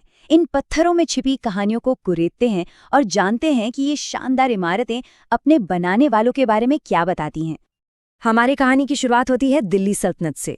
ये वो दौर था जब शुरुआती सुल्तानों में आर्किटेक्चर को एक पावरफुल टूल की तरह इस्तेमाल किया, ये बताने के लिए कि वो यहाँ एक नई हुकूमत कायम करने आए हैं। तो चलिए मिलते हैं दिल्ली के पहले बिल्डर से। सबसे पहले कुतुबुद्दीन ऐबक। इन्होंने दिल्ली में जीत का परचम लहराते हुए कुतुब मीनार की नींव रखी और अजमेर में बनवाया 2.5 दिन का झोपड़ा। उनके बाद आए इल्तुतमिश, जिन्होंने दिल्ली में सुल्तानगढ़ी का मकबरा बनवाया, जिसे भारत का पहला इस्लामी मकबरा भी कहते हैं। और फिर बलबन ने भी दिल्ली में अपना मकबरा और लाल महल बनवाकर इस सिलसिले को आगे बढ़ाया। और ये सारी जानकारी हमें सीधे ऐतिहासिक दस्तावेजों से मिलती है। जैसा कि आप इस स्रोत में देख सकते हैं, कुतुबुद्दीन ऐबक और इल्तुतमिश का नाम इन शुरुआती स्मारकों से साफ साफ जुड़ा है, जो आज भी दिल्ली और अजमेर की शान बढ़ा रहे हैं। अब कहानी में एंट्री होती है अलाउद्दीन खिलजी की। देखिए, उनका दौर सिर्फ शानो शौकत का नहीं था, बल्कि सुरक्षा का भी था, और ये दोनों ही बातें उनकी बनवाई इमारतों में साफ झलकती हैं। एक तरफ कुतुब मीनार के पास खड़ा किया अलाई दरवाज़ा, जिसकी नक्काशी कमाल की है, तो दूसरी तरफ शहर की हिफाजत के लिए बनवाया सीरी का किला। खिलजी ने दिल्ली पर अपनी एक गहरी छाप छोड़ी। 1000 सितून महल और जमात खाना मस्जिद भी उन्हीं की देन है। जब आप दिल्ली के इतिहास को देखते हैं ना, तो ऐसा लगता है जैसे परत दर परत कुछ बन रहा हो। ऐबक की कुतुब मीनार से कहानी शुरू होती है, फिर खिलजी का अलाई दरवाज़ा आता है, उसके बाद तुगलक का आदिलाबाद किला और फिर लोदियों के मकबरे। हर सल्तनत ने इस शहर को कुछ न कुछ दिया और इतिहास में एक नया पन्ना जोड़ा। लेकिन रुकिए, ऐसा बिल्कुल मत सोचिएगा कि ये सब कुछ सिर्फ दिल्ली में हो रहा था। जी नहीं, उसी वक्त दिल्ली से बहुत दूर ताकतवर रियासतें अपने अपने इलाकों में कमाल के आर्किटेक्चरल मास्टरपीस बना रही थीं। चलिए आपको दिल्ली से बाहर एक छोटी सी सैर पर ले चलते हैं। जरा मांडू के जहाज महल की कल्पना कीजिए, ऐसा लगता है जैसे पानी पर तैर रहा हो। फिर दक्षिण में हम्पी चलिए, जहां विट्ठल स्वामी मंदिर विजयनगर साम्राज्य की कला का एक बेजोड़ नमूना है। पूरब में जौनपुर की खूबसूरत अटाला मस्जिद है और दक्कन में बीजापुर का वो विशाल गोल गुंबद। कहते वहां एक छोटी सी फुसफुसाहट भी गूंज उठती है। हर इमारत एक अलग कहानी। और देखिए, हमारे स्रोत भी यही कहानी बताते हैं। इन दस्तावेजों पर एक नज़र डालिए तो साफ हो जाता है कि जिस वक्त दिल्ली में इमारतें बन रही थीं, ठीक उसी समय पूरे देश में कला और आर्किटेक्चर के अलग अलग केंद्र फल फूल रहे थे। अब कहानी में एक बहुत ही दिलचस्प मोड़ आता है, सल्तनत और मुगलों के बीच एक पुल की तरह। ये दौर था शेरशाह सूरी का, एक नया वंश, एक नया नजरिया, जिसने आने वाले मुगल दौर की जमीन तैयार की। भले ही शेरशाह का राज बहुत लंबा नहीं चला, लेकिन वो एक जबरदस्त बिल्डर थे। सासाराम में उनका शानदार मकबरा हो, दिल्ली का किला कुहूना हो, या फिर पाकिस्तान का विशाल रोहतास किला, ये सब उनके छोटे लेकिन बेहद असरदार शासनकाल की गवाही देते हैं। और फिर एंट्री होती है बादशाह अकबर की, मुगल आर्किटेक्चर के असली शहंशाह। उनके दौर में मुगल वास्तुकला ने एक नई उड़ान भरी। सोचिए, आगरा का वो विशाल किला, उसी के अंदर जहांगीर और अकबरी महल बनवाए, और तो और एक पूरा का पूरा शहर ही बसा दिया। फतेहपुर सीकरी, वहां का बुलंद दरवाजा और जामा मस्जिद तो आज भी देखने लायक हैं। अकबर ने इमारतों के जरिए अपने साम्राज्य की ताकत को दुनिया के सामने रखा। और एक बार फिर हमारे स्रोत इस बात को पक्का करते हैं। देखिए कितनी लंबी लिस्ट है उन किलों, महलों और दरवाजों की जो सीधे सीधे अकबर के नाम से जुड़े हैं। इससे उनके काम के पैमाने का अंदाजा लगाया जा सकता है। अब हम पहुंच रहे हैं मुगल आर्किटेक्चर के उस दौर में जिसे गोल्डन एज कहा जाता है, मतलब वो समय जब शान शौकत और कला अपने शिखर पर थी। जहांगीर ने अपने पिता का काम आगे बढ़ाया, सिकंदरा में अकबर का मकबरा पूरा करवाया और लाहौर में मोती मस्जिद बनवाई। लेकिन फिर आए शाहजहां, और शाहजहां का मतलब था संगमरमर। बस समझ लीजिए वो संगमरमर के जादूगर थे। ताजमहल, आगरा की मोती मस्जिद, दिल्ली का लाल किला, ये सब उन्हीं की देन है। और जब शाहजहां का नाम आता है तो जाहिर है एक ही नाम जुबान पर आता है, ताजमहल। ये तो बस एक इमारत नहीं है, ये तो संगमरमर में लिखी एक पूरी कहानी है, एक ऐसा अजूबा जिसने मुगल आर्किटेक्चर को हमेशा के लिए अमर कर दिया। यहाँ एक बड़ी मजेदार बात है, 2 मोती मस्जिद, एक बनवाई शाहजहां ने आगरा के किले में, बड़ी और शानदार, और दूसरी बनवाई उनके बेटे औरंगजेब ने दिल्ली के लाल किले के अंदर, छोटी और निजी। ये एक छोटा सा फर्क दोनों की सोच और प्राथमिकताओं को साफ साफ दिखाता है। तो चलिए अब कहानी के आखिरी पड़ाव पर चलते हैं। मुगल साम्राज्य का सूरज ढल रहा था, लेकिन इमारतों का बनना वो अभी रुका नहीं था। हमारे स्रोतों के मुताबिक इस बात के दौर में औरंगाबाद का बीबी का मकबरा और दिल्ली का जीनत महल बने, जिनका जिक्र बहादुर शाह जफर के साथ आता है। अच्छा, सब बड़े बड़े नामों की बात हो गई, पर दिल्ली में एक और बहुत खास मस्जिद है, मोठ की मस्जिद। कभी सोचा है उसे किसने बनवाया था? ये एक ऐसा सवाल है जो अक्सर छूट जाता है। तो जवाब है वजीर मियां भुइयां। इससे पता चलता है कि इतिहास सिर्फ बादशाहों ने ही नहीं बनाया, उनके वजीर और मंत्री भी कमाल के बिल्डर हुआ करते थे। तो आखिर में सवाल यही रह जाता है कि ये जो इमारतें आज भी हमारे सामने खड़ी हैं, ये हमें क्या बताती हैं? उनके बनाने वालों के सपनों, उनकी सोच और... नमस्कार। चलिए आज इतिहास के पन्नों को पलटते हैं और भारत के सबसे शक्तिशाली साम्राज्यों में से एक मराठा साम्राज्य की कहानी को समझते हैं। और इसकी शुरुआत हम करेंगे उस एक शख्सियत से जिसने इस पूरे साम्राज्य की नींव रखी। तो आखिर कौन थे छत्रपति शिवाजी महाराज? वो क्या शख्सियत थी जिसने इतिहास का रुख ही मोड़ दिया? चलिए जानते हैं। हमारी इस पूरी पड़ताल का जो आधार है वो है ये ऐतिहासिक नोट्स। इन्हीं में छिपी है छत्रपति शिवाजी महाराज के असाधारण जीवन और उनके साम्राज्य के बनने की पूरी कहानी। तो चलिए सबसे पहले शिवाजी महाराज के जीवन की कुछ बुनियादी बातों पर नजर डालते हैं कि वो कौन थे, कहां से आए और किन लोगों ने उनके जीवन को एक आकार दिया। तो देखिए, इन स्रोतों के हिसाब से कहानी शुरू होती है 1627 में शिवनेर के किले से। उनके पिता थे शाहजी भोंसले और मां थी जीजाबाई, जिनसे उन्हें साहस और धर्म की सीख मिली। और उनके जीवन पर 2 लोगों का बहुत गहरा असर पड़ा, उनके शिक्षक दादाजी कोंडदेव और उनके आध्यात्मिक गुरु समर्थ रामदास। शिवाजी महाराज सिर्फ एक शासक नहीं थे, वो एक कमाल के रणनीतिकार भी थे। अब जरा उन घटनाओं पर गौर करते हैं जिन्होंने एक एक करके मराठा साम्राज्य की बुनियाद रखी। इन दस्तावेजों में जो तारीखें हैं वो खुद एक कहानी कहती हैं। 1659 में अफजल खान की वो हैरान कर देने वाली हत्या, 1665 की पुरंदर की संधि और फिर 1666 में आगरा में औरंगजेब की कैद से वो चमत्कारी फरारी, ये सब उनकी हिम्मत और बेजोड़ रणनीति का सबूत हैं। और इन सभी जीतों का जो नतीजा निकला वो इस एक साल में सामने आया, 1674, इसी साल शिवाजी महाराज का राज्याभिषेक हुआ, उन्होंने छत्रपति की उपाधि धारण की और यहीं से मराठा साम्राज्य की आधिकारिक तौर पर शुरुआत हुई। देखिए, शिवाजी महाराज की महानता सिर्फ जंग के मैदान तक ही सीमित नहीं थी। वो एक बहुत ही दूरदर्शी प्रशासक भी थे। उन्होंने एक ऐसा सिस्टम बनाया जो उनके बाद भी साम्राज्य को मजबूती देता रहा। और उनकी इस प्रशासनिक समझ का सबसे बड़ा सबूत है अष्टप्रधान। ये असल में 8 मंत्रियों की एक काउंसिल थी, बिल्कुल आज की कैबिनेट की तरह, जो राजकाज के अलग अलग विभागों को संभालती थी।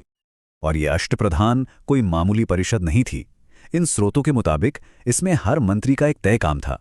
पेशवा यानी प्रधानमंत्री से लेकर न्यायाधीश यानी चीफ जस्टिस तक, मतलब पूरा सिस्टम सेट था ताकि शासन एकदम स्मूथली चले।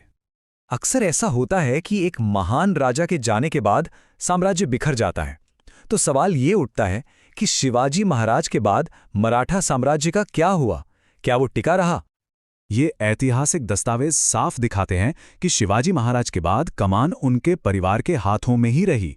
सत्ता उनके बेटों को मिली, हालांकि ये दौर चुनौतियों से खाली नहीं था। तो पहले आए उनके बेटे संभाजी, फिर राजाराम, और राजाराम के बाद उनकी वीरांगना पत्नी ताराबाई ने मोर्चा संभाला। इन सब ने बहुत मुश्किल हालातों में भी मराठा साम्राज्य की मशाल को जलाए रखा। अब यहां से कहानी में एक दिलचस्प मोड़ आता है। समय के साथ साम्राज्य का जो स्वरूप था वो बदलने लगा। अब कोई एक केंद्रीय शक्ति नहीं थी, बल्कि कई शक्तिशाली मराठा सरदारों ने अपने अपने इलाके बना लिए। इसे ही मराठा परिसंघ या कॉन्फेडरेसी कहा गया। ये एक बहुत बड़ा बदलाव था। मतलब अब सत्ता किसी एक केंद्र में नहीं थी, बल्कि कई ताकतवर परिवार मिलकर इसे चला रहे थे, जिनकी अपनी राजधानियां थीं, अपनी सेनाएं थीं। ये सब एक ढीले ढाले गठबंधन में बंधे हुए थे। तो ये कौन थे?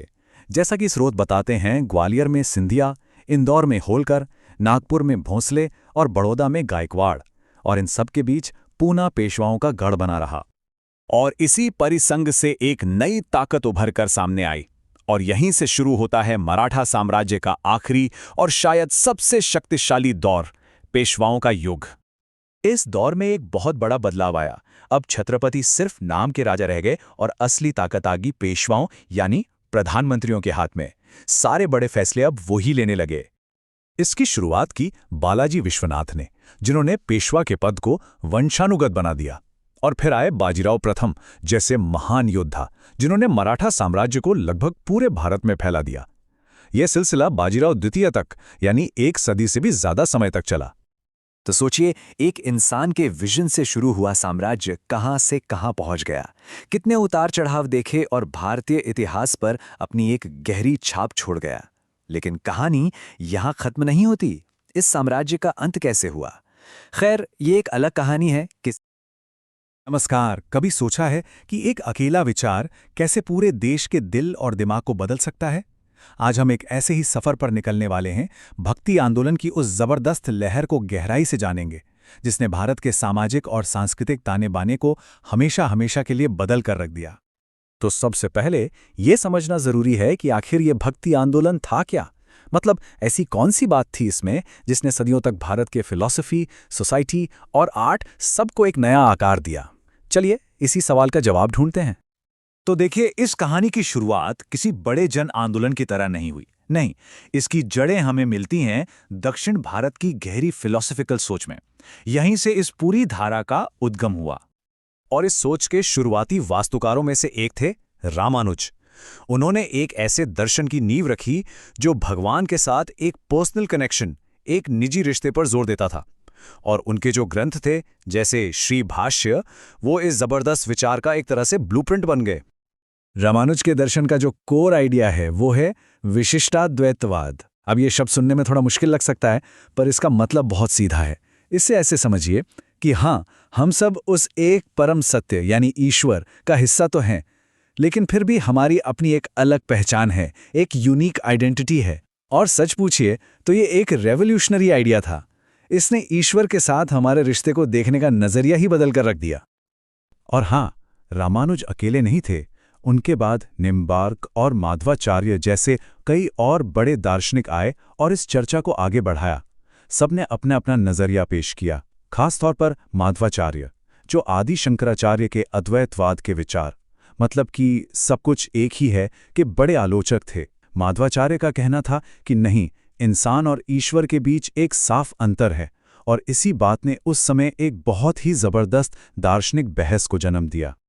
तो ये तो हुई दक्षिण भारत की दार्शनिक जड़ों की बात। अब देखते हैं कि ये विचार जब उत्तर भारत पहुंचे तो कैसे एक जबरदस्त सामाजिक लहर में बदल गए, एक ऐसी लहर जिसने सबको अपने साथ बहा लिया। तो सवाल ये है कि दक्षिण के ये गहरे फिलोसॉफिकल आइडियाज उत्तर भारत तक पहुंचे कैसे?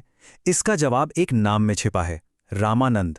वो रामानुज के शिष्य थे और उन्होंने ही इस मशाल को उत्तर तक पहुंचाया। उन्होंने एक एकेडमिक बहस को एक ऐसे आंदोलन में बदल दिया जो सीधे लाखों लोगों के दिलों तक पहुंचने वाला था। और रामानंद का जो सबसे बड़ा और सबसे क्रांतिकारी कदम था, वो ये था कि उन्होंने भक्ति के दरवाजे हर किसी के लिए खोल दिए। कोई फर्क नहीं पड़ता कि किसी का जन्म कहाँ हुआ, जाति क्या है, या वो स्त्री है या पुरुष, भक्ति सबके लिए थी। इस एक बात ने पूजा पाठ के पूरे सामाजिक ताने बाने को ही बदल कर रख दिया। बराबरी और सबको साथ लेकर चलने का ये विचार जंगल की आग की तरह फैला, और इसी आग ने कबीर और गुरु नानक जैसी महान हस्तियों को प्रेरणा दी। उन्होंने रामानंद की संदेश को और आगे बढ़ाया और इसे जाति, ऊंच नीच और धार्मिक कट्टरता की दीवारों को तोड़ने के लिए एक मजबूत हथियार की तरह इस्तेमाल किया। उन्होंने एक ऐसे समाज की बात की जो ज्यादा बराबरी पर आधारित हो। लेकिन ये आंदोलन सिर्फ उत्तर भारत तक ही सीमित नहीं रहा।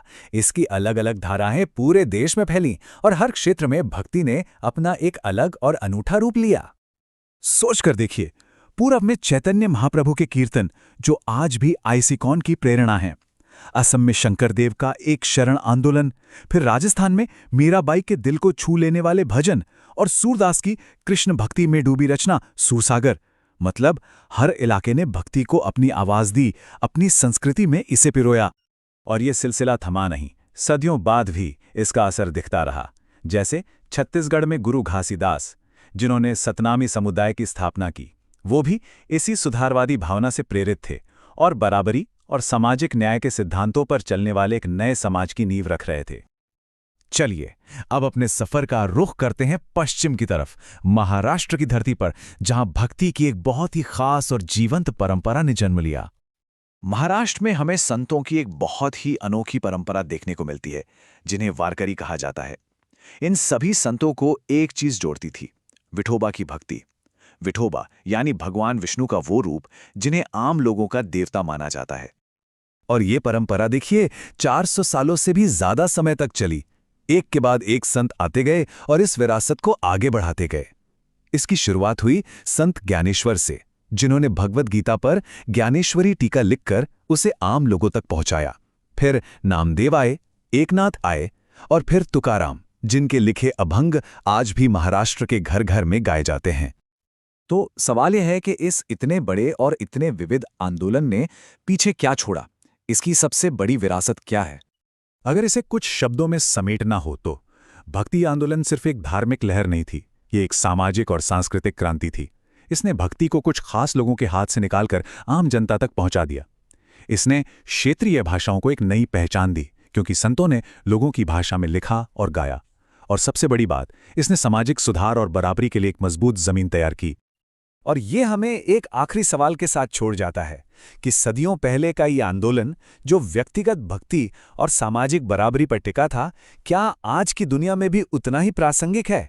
शायद इसके मूल विचार, प्रेम, समानता और ईश्वर से सीधा जुड़ाव आज भी हमारे लिए बहुत गहरा मतलब रखते।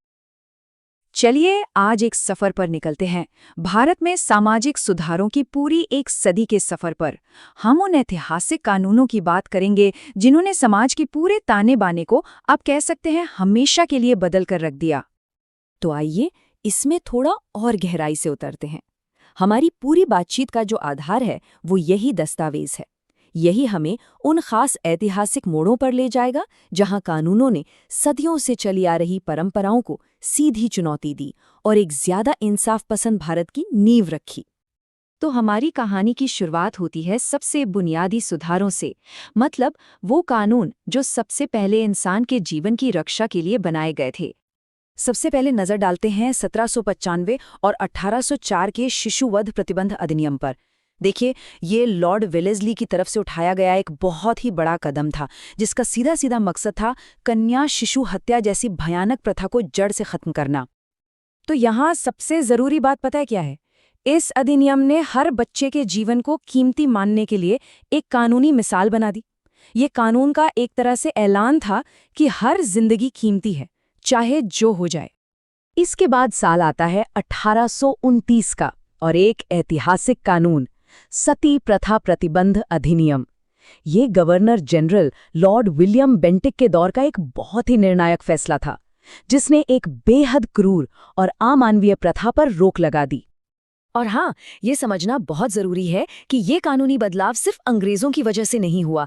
अरे नहीं, इसे असली ताकत मिली राजा राम मोहन राय जैसे भारतीय समाज सुधारकों के अथक अभियानों से। उनकी जबरदस्त दलीलों और कोशिशों ने ही इस बदलाव को मुमकिन बनाया था।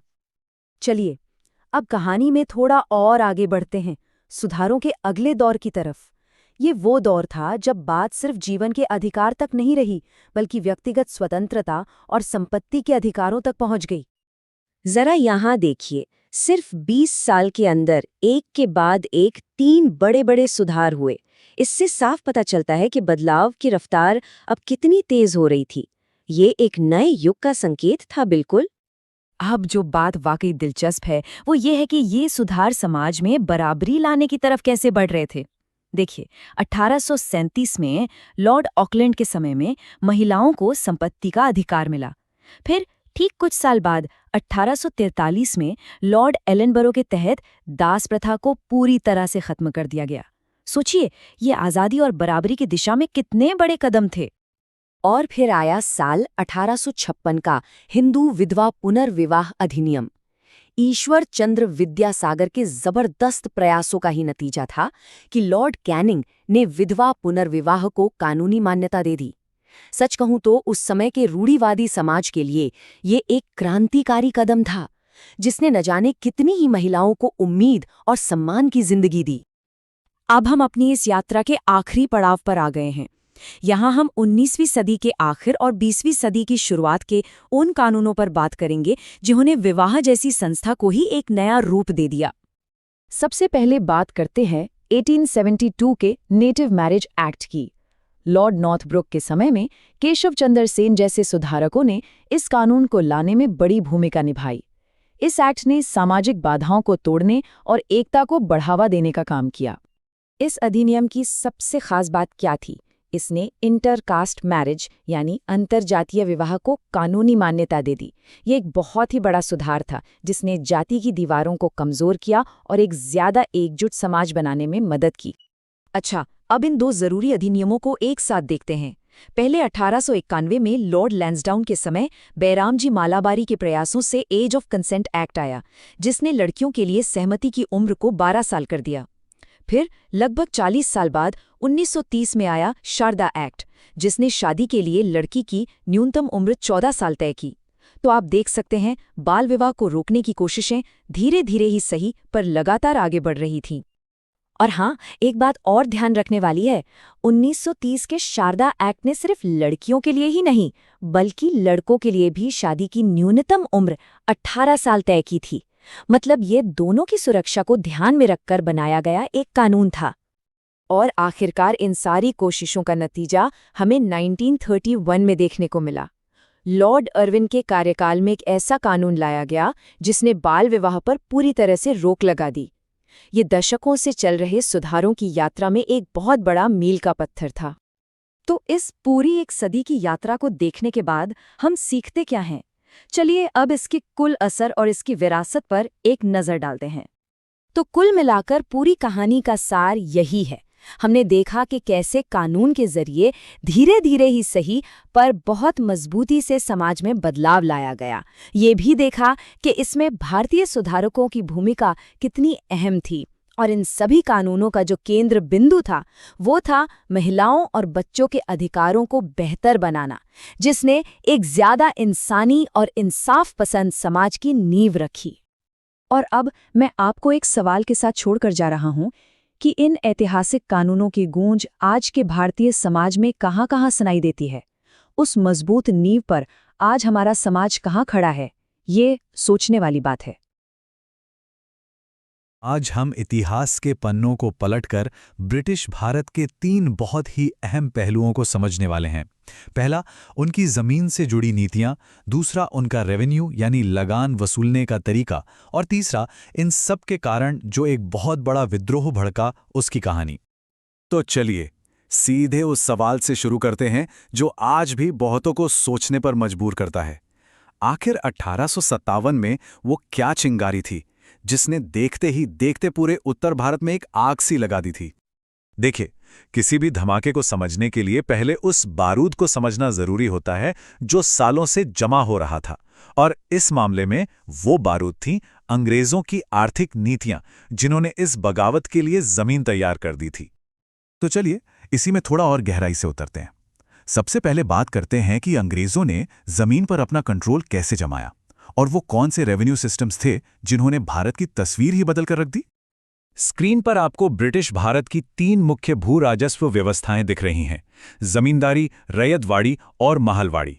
ये सिर्फ 3 नाम नहीं हैं, बल्कि ये वो 3 सिस्टम थे जिन्होंने भारत के पूरे एग्रीकल्चरल स्ट्रक्चर को, मतलब खेती के पूरे ढांचे को हिलाकर रख दिया था।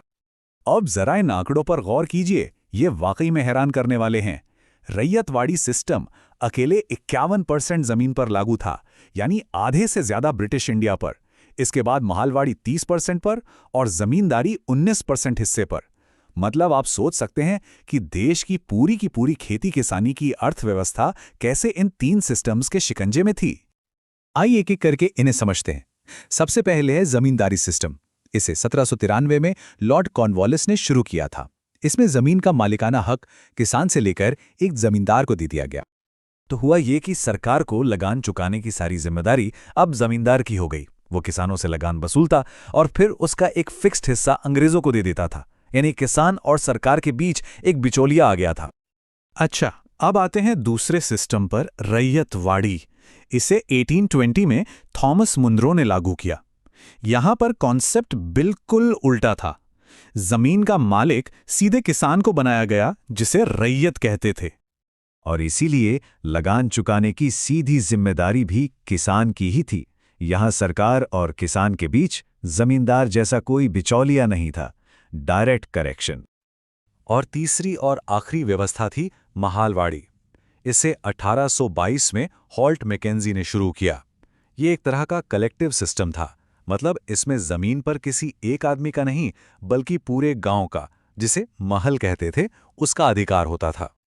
तो इस सिस्टम में पूरे गांव की तरफ से लगान चुकाने की जिम्मेदारी गांव के मुखिया की होती थी। वो सबसे लगान इकट्ठा करता और फिर जाकर सरकारी खजाने में जमा करा देता था। तो यही था वो बारूद, दशकों से चली आ रही ये शोषण वाली रेवेन्यू पॉलिसीज। अब देखते हैं कि इस बारूद में वो चिंगारी कैसे लगी, जिससे वो ज्वाला भड़की, जिसे हम सब 1857 के महाविद्रोह के नाम से जानते हैं। ये स्लाइड दिखाती है कि ये विद्रोह कितना बड़ा था। दिल्ली से लेकर जगदीशपुर तक नॉर्थ इंडिया के कई बड़े शहर इस क्रांति की आग में जल उठे थे, और हर जगह इस लड़ाई को एक नया हीरो लीड कर रहा था। इस पूरे विद्रोह का जो सिंबॉलिक सेंटर था वो थी दिल्ली, जहां क्रांतिकारियों ने मुगल बादशाह को अपना नेता मान लिया। दिल्ली में विद्रोह की शुरुआत हुई 11 मई 1857 को। कहने को तो लीडर बहादुर शाह द्वितीय थे, लेकिन असली कमान जनरल बख्त खां के हाथ में थी। हालांकि ज्यादा दिन ये चला नहीं। कुछ ही महीनों में निकलसन और हडसन ने सितंबर तक इस विद्रोह को बड़ी बेरहमी से कुचल दिया। चलिए अब दिल्ली से चलते हैं अवध की राजधानी लखनऊ की तरफ। ये शहर अंग्रेजों के खिलाफ बगावत का एक बहुत बड़ा गढ़ बन गया था। यहाँ 30 मई 1857 को बेगम हजरत महल ने बगावत का झंडा उठाया, और उनका विरोध इतना जबरदस्त था कि कॉलिन कैम्पबेल जैसे ब्रिटिश जनरल को भी इसे दबाने में करीब 1 साल लग गया। और अब बात उस जगह की जिसका नाम सुनते ही हम सबके मन में वीरता की एक तस्वीर बन जाती है, झांसी। यहां मोर्चा संभाला था झांसी की रानी लक्ष्मीबाई ने, जिन्होंने 4 जून 1857 को क्रांति की कमान संभाली। उनकी बहादुरी के किस्से तो आज भी हम सबको प्रेरणा देते हैं। आखिरकार जनरल ह्यू रोज ने इस विद्रोह का दमन किया। ये टाइमलाइन साफ साफ दिखाती है कि इस विद्रोह को दबाना अंग्रेजों के लिए कोई आसान काम नहीं था। दिल्ली तो सितंबर 1857 में ही उनके हाथ आ गई थी, लेकिन जगदीशपुर जैसे इलाकों पर काबू पाने में उन्हें दिसंबर 1858 तक का वक्त लग गया। ये वाकई एक बहुत लंबी और खूनी लड़ाई थी। तो निचोड़ ये है कि 1857 का विद्रोह कोई अचानक हुई घटना नहीं थी।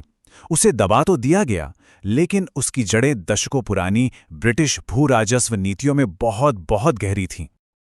और ये सब हमें एक बहुत बड़े सवाल पर लाकर खड़ा करता है, क्या इतिहास हमें बार बार यही नहीं सिखाता कि जब आर्थिक नीतियां आम लोगों की जिंदगी मुश्किल कर देती हैं तो वो सोचा है कि इसे बनाने में कितनी लड़ाइयों का हाथ रहा है।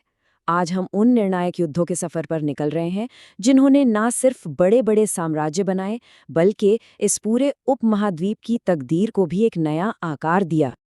तो सवाल यही है, वो कौन सी बड़ी लड़ाइयां थीं, वो कौन से संघर्ष थे जिन्होंने इस जमीन का भविष्य तय कर दिया? यही वो सवाल है जो हमारे आज के इस पूरे विश्लेषण के दिल में है। हमारी कहानी की शुरुआत होती है प्राचीन भारत से। ये वो जमाना था जब महान साम्राज्यों की नींव रखी जा रही थी, और जानते हैं, ये नींव अक्सर जंग के मैदान में ही रखी जाती थी। चलिए प्राचीन भारत के कुछ सबसे बड़े संघर्षों पर एक नजर डालते हैं। ऋग्वेद काल के दशराज्य युद्ध से, जिसे शायद भारत का पहला दर्ज युद्ध माना जाता है, लेकर महाभारत के महाकाव्य तक, जो धर्म और अधर्म की लड़ाई की कहानी है। फिर आते हैं ऐतिहासिक युद्ध, जैसे 326 ईसा पूर्व में सिकंदर और पोरस के बीच का वो मशहूर युद्ध, और वो लड़ाइयाँ जिन्होंने मौर्य जैसे शक्तिशाली साम्राज्य को खड़ा किया। हर एक जंग ने इतिहास में एक नया पन्ना जोड़ दिया। लेकिन इन सब में कलिंग का युद्ध एक बहुत बड़ा टर्निंग पॉइंट था। ये सिर्फ एक फौजी जीत से कहीं ज्यादा था। जंग के मैदान पर हुए उस भयानक खून खराबे ने सम्राट अशोक पर इतना गहरा असर डाला कि उन्होंने हिंसा का रास्ता हमेशा हमेशा के लिए छोड़ दिया और शांति और धम्म का रास्ता अपना लिया। ये एक जबरदस्त उदाहरण है कि कैसे एक युद्ध न सिर्फ सरहदों को बल्कि एक पूरे साम्राज्य की सोच को भी बदल सकता है। प्राचीन काल के साम्राज्यों के ढलने के बाद भारत ने मध्यकाल में कदम रखा। ये दौर था सत्ता के लिए एक लगातार चलने वाले संघर्ष का, ये आक्रमणों का, ताकतवर राजवंशों के टकराव का और इस उपमहाद्वीप पर कब्जे के लिए लड़ी गई जबरदस्त लड़ाइयों का युग था। ये जो टाइमलाइन है ना, ये मध्ययुगीन भारत की उथल-पुथल भरी राजनीति को दिखाती है। तराइन की उन निर्णायक लड़ाइयों से लेकर पानीपत की उन 3 बड़ी जंगों तक जिन्होंने कई साम्राज्यों का भविष्य लिख दिया, और हल्दी घाटी के उस मशहूर संघर्ष तक, हर एक तारीख इतिहास का एक बड़ा मोड़ है।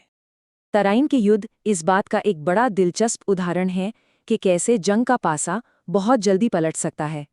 1191 में पृथ्वीराज चौहान की जीत हुई, लेकिन ठीक 1 साल बाद उसी मैदान पर मोहम्मद गोरी की जीत ने उत्तर भारत की सियासत की तस्वीर को हमेशा के लिए बदल कर रख दिया।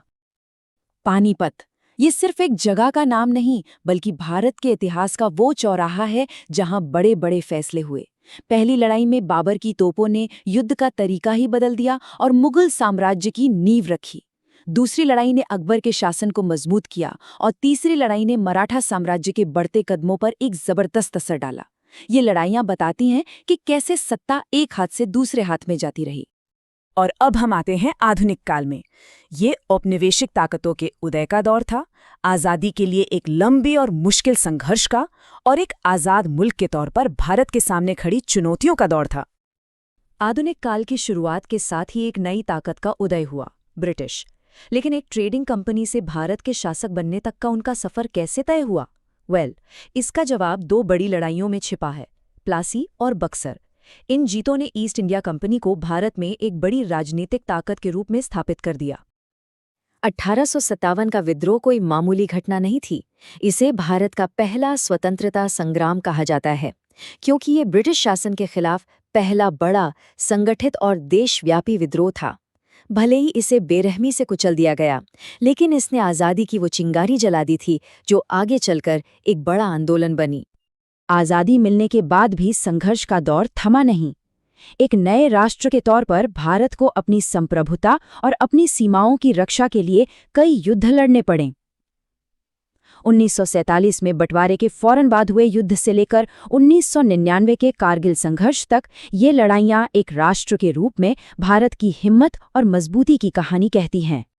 तो सदियों के इन संघर्षों को देखने के बाद हम इनकी विरासत के बारे में क्या कह सकते हैं? इन सभी युद्धों ने मिलकर आज के भारत को कैसे गढ़ा है, चलिए देखते हैं। ये स्लाइड हमारी पूरी बातचीत का निचोड़ है। कलिंग का युद्ध, जिसने एक सम्राट की सोच और साम्राज्य की नीति बदल दी।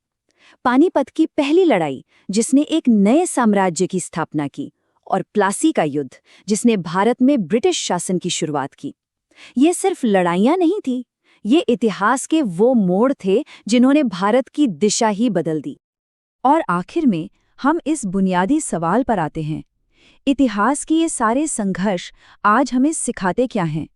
ये हमें संप्रभुता के महत्व, इंसानी जज्बे की ताकत और शांति की अनमोल कीमत के बारे में क्या बताते हैं? ये एक ऐसा सवाल है जो आज भी उतना ही मायने रखता। नमस्कार। अक्सर हम सोचते हैं कि इतिहास सिर्फ जंग के मैदानों में तलवारों से लिखा जाता है, लेकिन क्या हमेशा ऐसा होता है? कभी-कभी इतिहास शांत कमरों में स्याही और कागज से भी लिखा जाता है। तो आज हम उन्हीं संधियों के सफर पर चलेंगे जिन्होंने लड़ाइयों से कहीं ज्यादा हमारे भारतीय उपमहाद्वीप का नक्शा हमेशा के लिए बदल दिया। तो यहां एक सवाल खड़ा होता है, और सवाल बड़ा दिलचस्प है। क्या कलम वाकई तलवार से ज्यादा ताकतवर है? आखिर कैसे? बस कुछ कागज के टुकड़ों ने, कुछ दस्तावेजों ने इतने बड़े देश में सत्ता को एक हाथ से दूसरे हाथ में पहुंचा दिया? चलिए इसी गुत्थी को सुलझाते हैं। तो कहानी की शुरुआत होती है ईस्ट इंडिया कंपनी से। सोचिए, एक कंपनी जो यहां सिर्फ व्यापार करने आई थी, वो धीरे धीरे एक राजनीतिक शक्ति कैसे बन गई? इस बदलाव की जो नींव है ना, वो कुछ बहुत ही महत्वपूर्ण शुरुआती संधियों से रखी गई थी। और ब्रिटिश कूटनीति की रफ्तार तो देखिए, मतलब हैरान करने वाली थी। जरा सोचिए, सिर्फ 4 दिन के अंदर, सिर्फ 4 दिन उन्होंने 2 ऐसी संधियां की जिन्होंने खेल ही बदल दिया। 12 अगस्त 1765 को रॉबर्ट क्लाइव ने मुगल बादशाह शाह आलम द्वितीय के साथ पहली संधि की, और ठीक 4 दिन बाद 16 अगस्त को अवध के नवाब शुजाउद्दौला के साथ दूसरी। बस इन्हीं चंद दिनों ने उत्तर भारत में कंपनी की राजनीतिक पकड़ को चट्टान की तरह मजबूत कर दिया। लेकिन देखिए, भारत में चुनौती सिर्फ भारतीय शासकों से नहीं थी। यहां पर यूरोपीय ताकतें भी थीं, और उनमें सबसे बड़े कॉम्पिटिटर थे फ्रांसीसी। तो अंग्रेजों ने क्या किया? उन्होंने बड़ी चालाकी से संधियों का इस्तेमाल किया। 1748 की एक्सला-शिपल की संधि और फिर 1755 की पौंडीचेरी की संधि। इन संधियों के जरिए अंग्रेजों ने फ्रांसीसियों के साथ अपने अपने प्रभाव के क्षेत्र बांट लिए, और धीरे धीरे भारतीय राजनीति से उनकी दखलंदाजी का रास्ता ही बंद कर दिया। चलिए अब रुख करते हैं दक्षिण भारत की तरफ। यहां पर एक बहुत शक्तिशाली साम्राज्य था, मैसूर साम्राज्य, और यह ब्रिटिश विस्तार के सामने एक बहुत बड़ी चुनौती बनकर खड़ा था। ये जो संघर्ष था ना, ये कोई कुछ सालों का नहीं, बल्कि पीढ़ियों तक चलने वाला था। मैसूर के साथ अंग्रेजों का ये जो संघर्ष था, ये पीढ़ियों तक चला है। पहले थे पिता हैदर अली। उन्होंने मद्रास और मंगलौर की संधियों पर दस्तखत किए, और इन संधियों में उन्होंने अपनी शर्तें मनवाई। वो बराबरी के स्तर पर थे। लेकिन कहानी बदल गई। बाद में उनके बेटे टीपू सुल्तान को लॉर्ड कॉर्नवालिस के हाथों श्रीरंगपट्टनम की एक ऐसी संधि स्वीकार करनी पड़ी जो बेहद अपमानजनक थी, और इस एक संधि ने मैसूर की ताकत की कमर ही तोड़कर रख दी। अब बात करते हैं उस समय की शायद सबसे बड़ी और सबसे ताकतवर भारतीय शक्ति की, मराठा संघ। देखिए, मराठों को हराना कोई बच्चों का खेल नहीं था। तो अंग्रेजों ने क्या किया?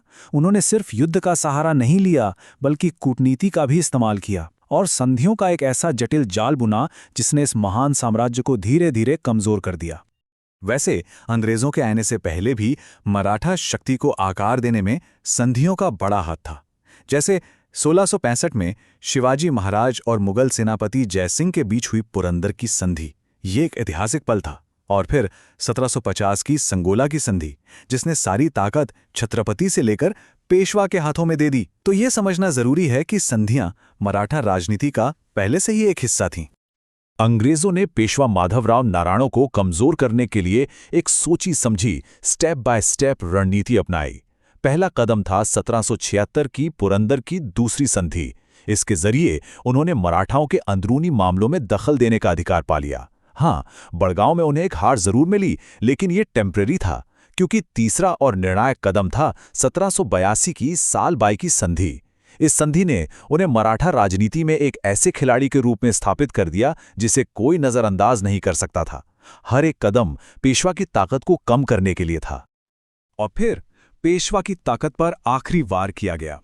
ये हुआ पेशवा बाजीराव द्वितीय के साथ हुई दो संधियों से, 1802 की बसीन की संधि और फिर 1817 की पूना की संधि। इन दो संधियों ने आप कह सकते हैं पेशवा की स्वतंत्रता का लगभग अंत ही कर दिया और उनके सारे इलाकों पर अंग्रेजी कंट्रोल की पक्की मोहर लगा दी। और यहाँ पर अंग्रेज़ों की वो मशहूर फूट डालो और राज करो की नीति अपने चरम पर दिखती है। देखिए, पेशवा को तो उन्होंने किनारे कर ही दिया था, अब उन्होंने मराठा सरदारों को एक एक करके निशाना बनाया। भोंसले के साथ देवगांव में संधि की, सिंधिया के साथ सुरजी अर्जन गांव में और होलकर के साथ राजापुर घाट में।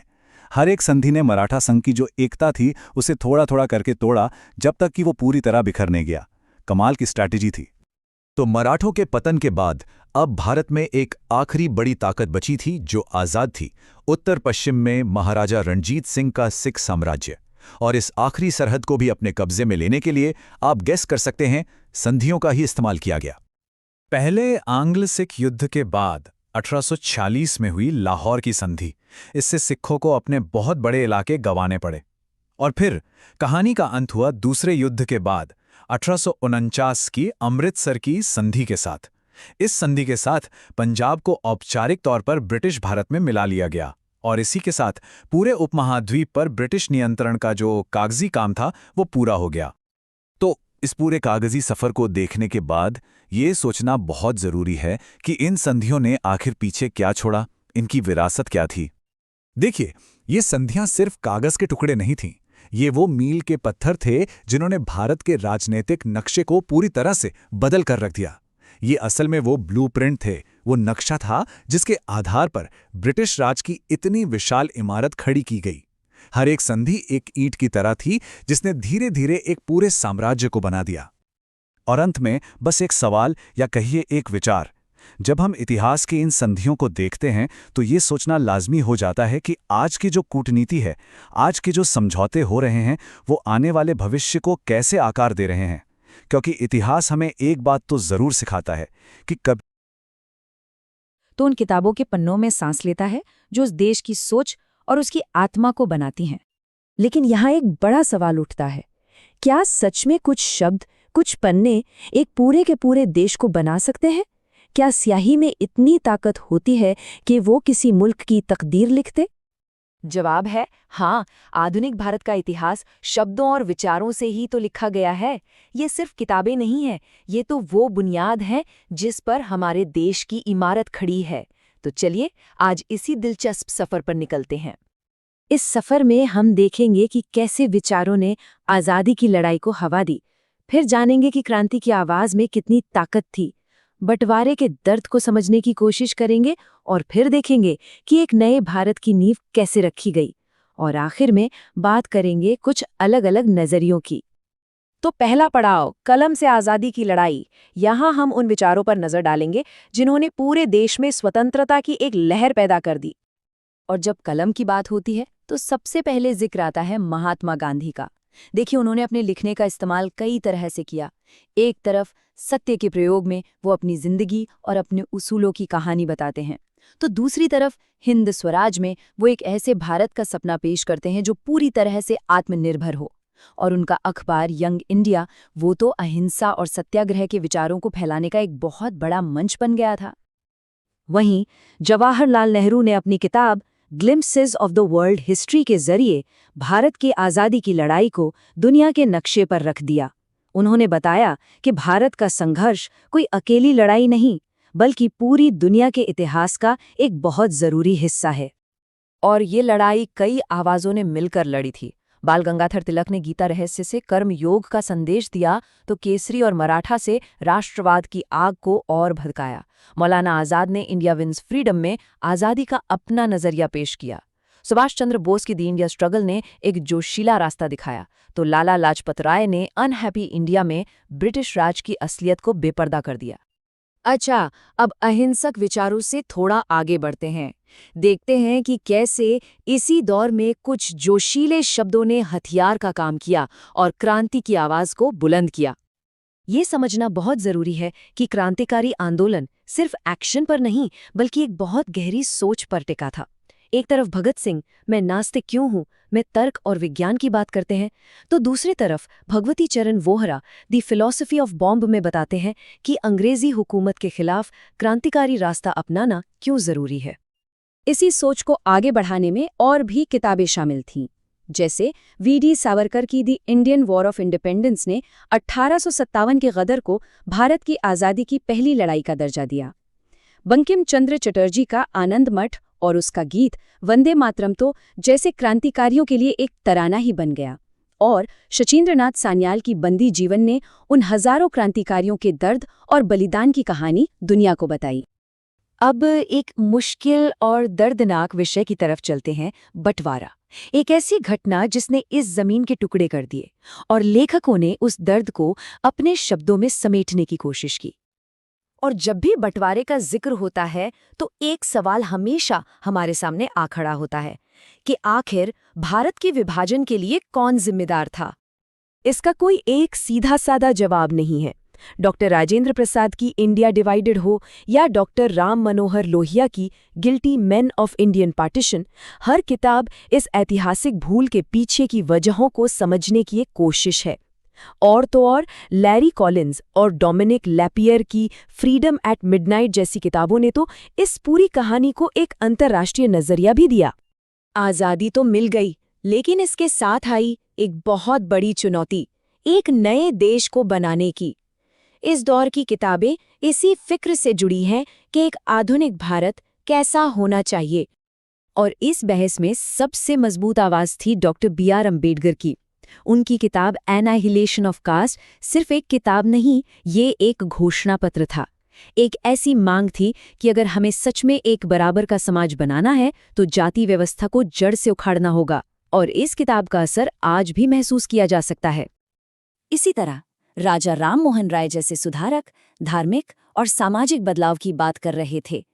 ईश्वर चंद्र विद्यासागर ने बहुविवाह जैसी प्रथाओं के खिलाफ आवाज उठाई, और सुरेंद्र नाथ बैनर्जी ने ए नेशन इन मेकिंग में लिखा कि कैसे धीरे धीरे एक राष्ट्र का विचार जन्म ले रहा था। तो चलिए अब अपने आखिरी पड़ाव पर चलते हैं और देखते हैं कि आज़ाद भारत ने कैसे दुनिया भर से आ रहे नए नए विचारों को अपनाया और उन पर बहस की। आज़ादी के ठीक बाद दुनिया भर के विचार भारत आ रहे थे। इनमें से एक था कार्ल मार्क्स का दास कैपिटल। इस किताब ने भारत की शुरुआती आर्थिक और राजनीतिक सोच पर बहुत गहरा असर डाला। लेकिन फिर कई दशकों बाद एक बिल्कुल नई सोच ने दरवाजे पर दस्तक दी। बिल गेट्स की किताब द रोड अहेड ने इशारा किया कि अब आने वाला भविष्य टेक्नोलॉजी का होगा। ये सरकारी कंट्रोल से हटकर एक खुली अर्थव्यवस्था की तरफ एक बहुत बड़ा बदलाव था। मतलब साफ है, भारत की कहानी सिर्फ राजनीति से नहीं बनती, ये रजनी कोठारी के विश्लेषण से बनती है, तो राही मासूम रजा के उपन्यास आधा गांव से भी।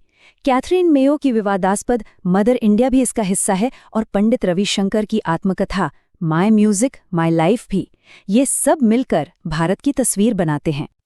तो इन सभी किताबों ने मिलकर उस भारत को बनाया जिसे हम आज जानते हैं। पर यहाँ एक सवाल सोचना जरूरी है कि आज की वो कौन सी किताब। नमस्कार। आज हम इतिहास के सबसे जाने माने चेहरों में से एक महात्मा गांधी के जीवन और उनके बदलाव के सफर को देखने वाले हैं। हम ये जानेंगे कि मोहनदास नाम का एक साधारण सा इंसान आखिर पूरी दुनिया के लिए महात्मा कैसे बना।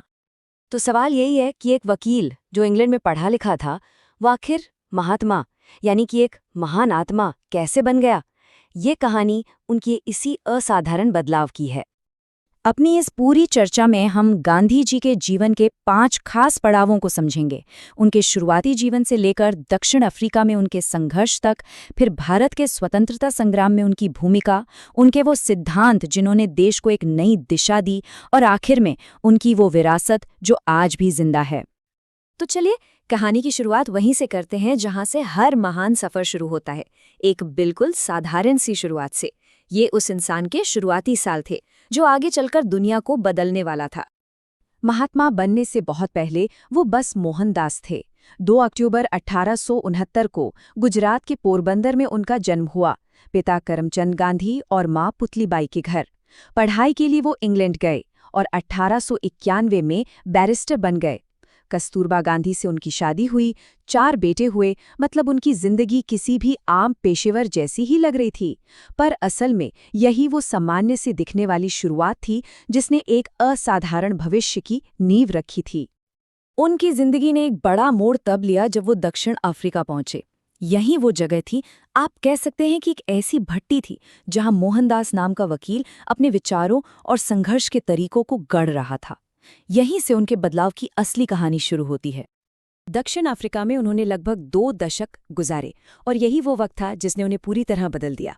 1893 में वहां पहुंचते ही उन्हें रंग भेद का कड़वा सच झेलना पड़ा, लेकिन वो चुप नहीं बैठे। 1894 में उन्होंने नटाल इंडियन कांग्रेस बनाई और फिर 1906 में उन्होंने पहली बार अपने सबसे ताकतवर हथियार सत्याग्रह का इस्तेमाल किया। वो अपने सिद्धांतों के लिए पहली बार जेल भी यहीं गए। फिर 1915 में जब वो भारत लौटे तो दक्षिण अफ्रीका से मिले सबक उनके साथ थे। अब उन्होंने उन सबकों को भारत की आज़ादी की लड़ाई जैसे एक बहुत बड़े मंच पर इस्तेमाल किया। ये उनके जीवन का अगला और शायद सबसे अहम अध्याय था। वो तारीख थी 9 जनवरी 1915। ये दिन इतना अहम है कि आज भी इसे प्रवासी भारतीय दिवस के तौर पर मनाया जाता है। भारत आते ही उन्होंने अहमदाबाद में साबरमती आश्रम की नींव रखी, जो देखते ही देखते भारत के स्वतंत्रता आंदोलन का एक बड़ा केंद्र बन गया। भारत में उन्होंने एक के बाद एक ऐसे बड़े आंदोलन खड़े किए जिन्होंने ब्रिटिश साम्राज्य की नींव हिलाकर रख दी। चाहे वो असहयोग आंदोलन हो, सविनय अवज्ञा आंदोलन हो या फिर नमक सत्याग्रह, हर आंदोलन ने लाखों भारतीयों को एक साथ ला खड़ा किया। और फिर 1942 में आया भारत छोड़ो आंदोलन, जो आज़ादी के लिए एक आखिरी और निर्णायक पुकार थी। और जानते हैं, 1942 के भारत छोड़ो आंदोलन में उन्होंने एक ऐसा नारा दिया जो इतिहास में अमर हो गया, करो या मरो। ये सिर्फ 2 शब्द नहीं थे, ये एक ऐसा मंत्र था जिसने पूरे देश में एक नई जान फूंक दी और आज़ादी के लिए आखिरी लड़ाई का बिगुल बजा दिया। दांडी मार्च को ही देख लीजिए, ये कोई मामूली पदयात्रा नहीं थी, बल्कि एक बहुत ही सोची समझी रणनीति थी। 24 दिन की यात्रा, रास्ते में हजारों लोगों का जुड़ते जाना और फिर दांडी पहुंचकर बस एक मुट्ठी नमक उठाकर उन्होंने एक ताकतवर साम्राज्य को चुनौती दे दी थी। लेकिन सवाल यह है कि गांधी जी के इन सभी कामों के पीछे की ताकत क्या थी? वो कौन से सिद्धांत थे जो उन्हें रास्ता दिखाते थे? क्योंकि ये सिर्फ राजनीतिक दांव पेंच नहीं थे, ये उनके जीने का तरीका था। उनके हर काम के केंद्र में था सत्याग्रह। ये सिर्फ विरोध करना नहीं है, ये संस्कृत के 2 शब्दों से मिलकर बना है, सत्य और आग्रह। मतलब सत्य की शक्ति या सत्य पर टिके रहना। ये इस विश्वास पर आधारित था कि सच्चाई और अहिंसा में इतनी ताकत होती है कि वो किसी भी जुल्म को हरा सकती है। सत्याग्रह के अलावा भी उनके कुछ और मूल सिद्धांत थे। सत्य यानी सच्चाई का रास्ता कभी न छोड़ना। अहिंसा यानी मन, वचन और कर्म से किसी को तकलीफ न देना। और स्वदेशी यानी अपने देश में बनी चीज़ों पर भरोसा करना ताकि देश आत्मनिर्भर बने। यही वो विचार थे जिन्होंने उनके हर फैसले को एक दिशा दी। अपने काम की वजह से उन्हें कई नाम मिले। लोग उन्हें प्यार से बापू बुलाते थे तो देश ने उन्हें राष्ट्रपिता का सम्मान दिया। लेकिन जो नाम उनकी पहचान बन गया यानी महात्मा, वो उपाधि उन्हें गुरुदेव रवींद्रनाथ टैगोर ने दी थी। गांधी की लड़ाई सिर्फ सड़कों पर नहीं थी, वो कागज पर भी लड़ी गई। वो एक कमाल के लेखक और संपादक थे। हिंद स्वराज और अपनी आत्मकथा सत्य के प्रयोग जैसी किताबों से लेकर इंडियन ओपिनियन और हरिजन जैसे अखबारों तक उन्होंने अपनी कलम को ही अपना हथियार बना लिया था ताकि उनके विचार हर किसी तक पहुंच सकें। तो चलिए अब उनके जीवन के आखिरी पड़ाव की ओर बढ़ते हैं और ये समझने की कोशिश करते हैं कि उनकी विरासत आज भी दुनिया पर कैसे असर डाल रही है और क्यों उनके विचार आज भी इतने जरूरी हैं। बहुत दुख की बात है कि 30 जनवरी 1948 को उनका जीवन खत्म हो गया। नई दिल्ली में नाथुराम गोडसे ने गोली मारकर उनकी हत्या कर दी। इस एक खबर ने पूरे भारत और दुनिया को शोक में डुबो दिया था। लेकिन गांधी का शरीर भले ही चला गया हो, उनकी सोच और उनकी विरासत आज भी जिंदा है। उनका योगदान बहुत बड़ा है। उन्होंने भारत को आज़ादी दिलाने में सबसे अहम भूमिका निभाई, सत्य और अहिंसा को पूरी दुनिया तक पहुंचाया। और अपनी पूरी जिंदगी गरीबों और पिछड़ों के लिए लगा दी। वो सिर्फ भारत के लिए नहीं बल्कि पूरी इंसानियत के लिए एक प्रेरणा बन गए। और ये सब हमें एक आखिरी सवाल पर लाकर छोड़ देता है। आज की दुनिया में जहां इतने झगड़े और मतभेद हैं, क्या महात्मा गांधी के संदेश से हम कुछ सीख सकते हैं? क्या उनके सत्य और अहिंसा के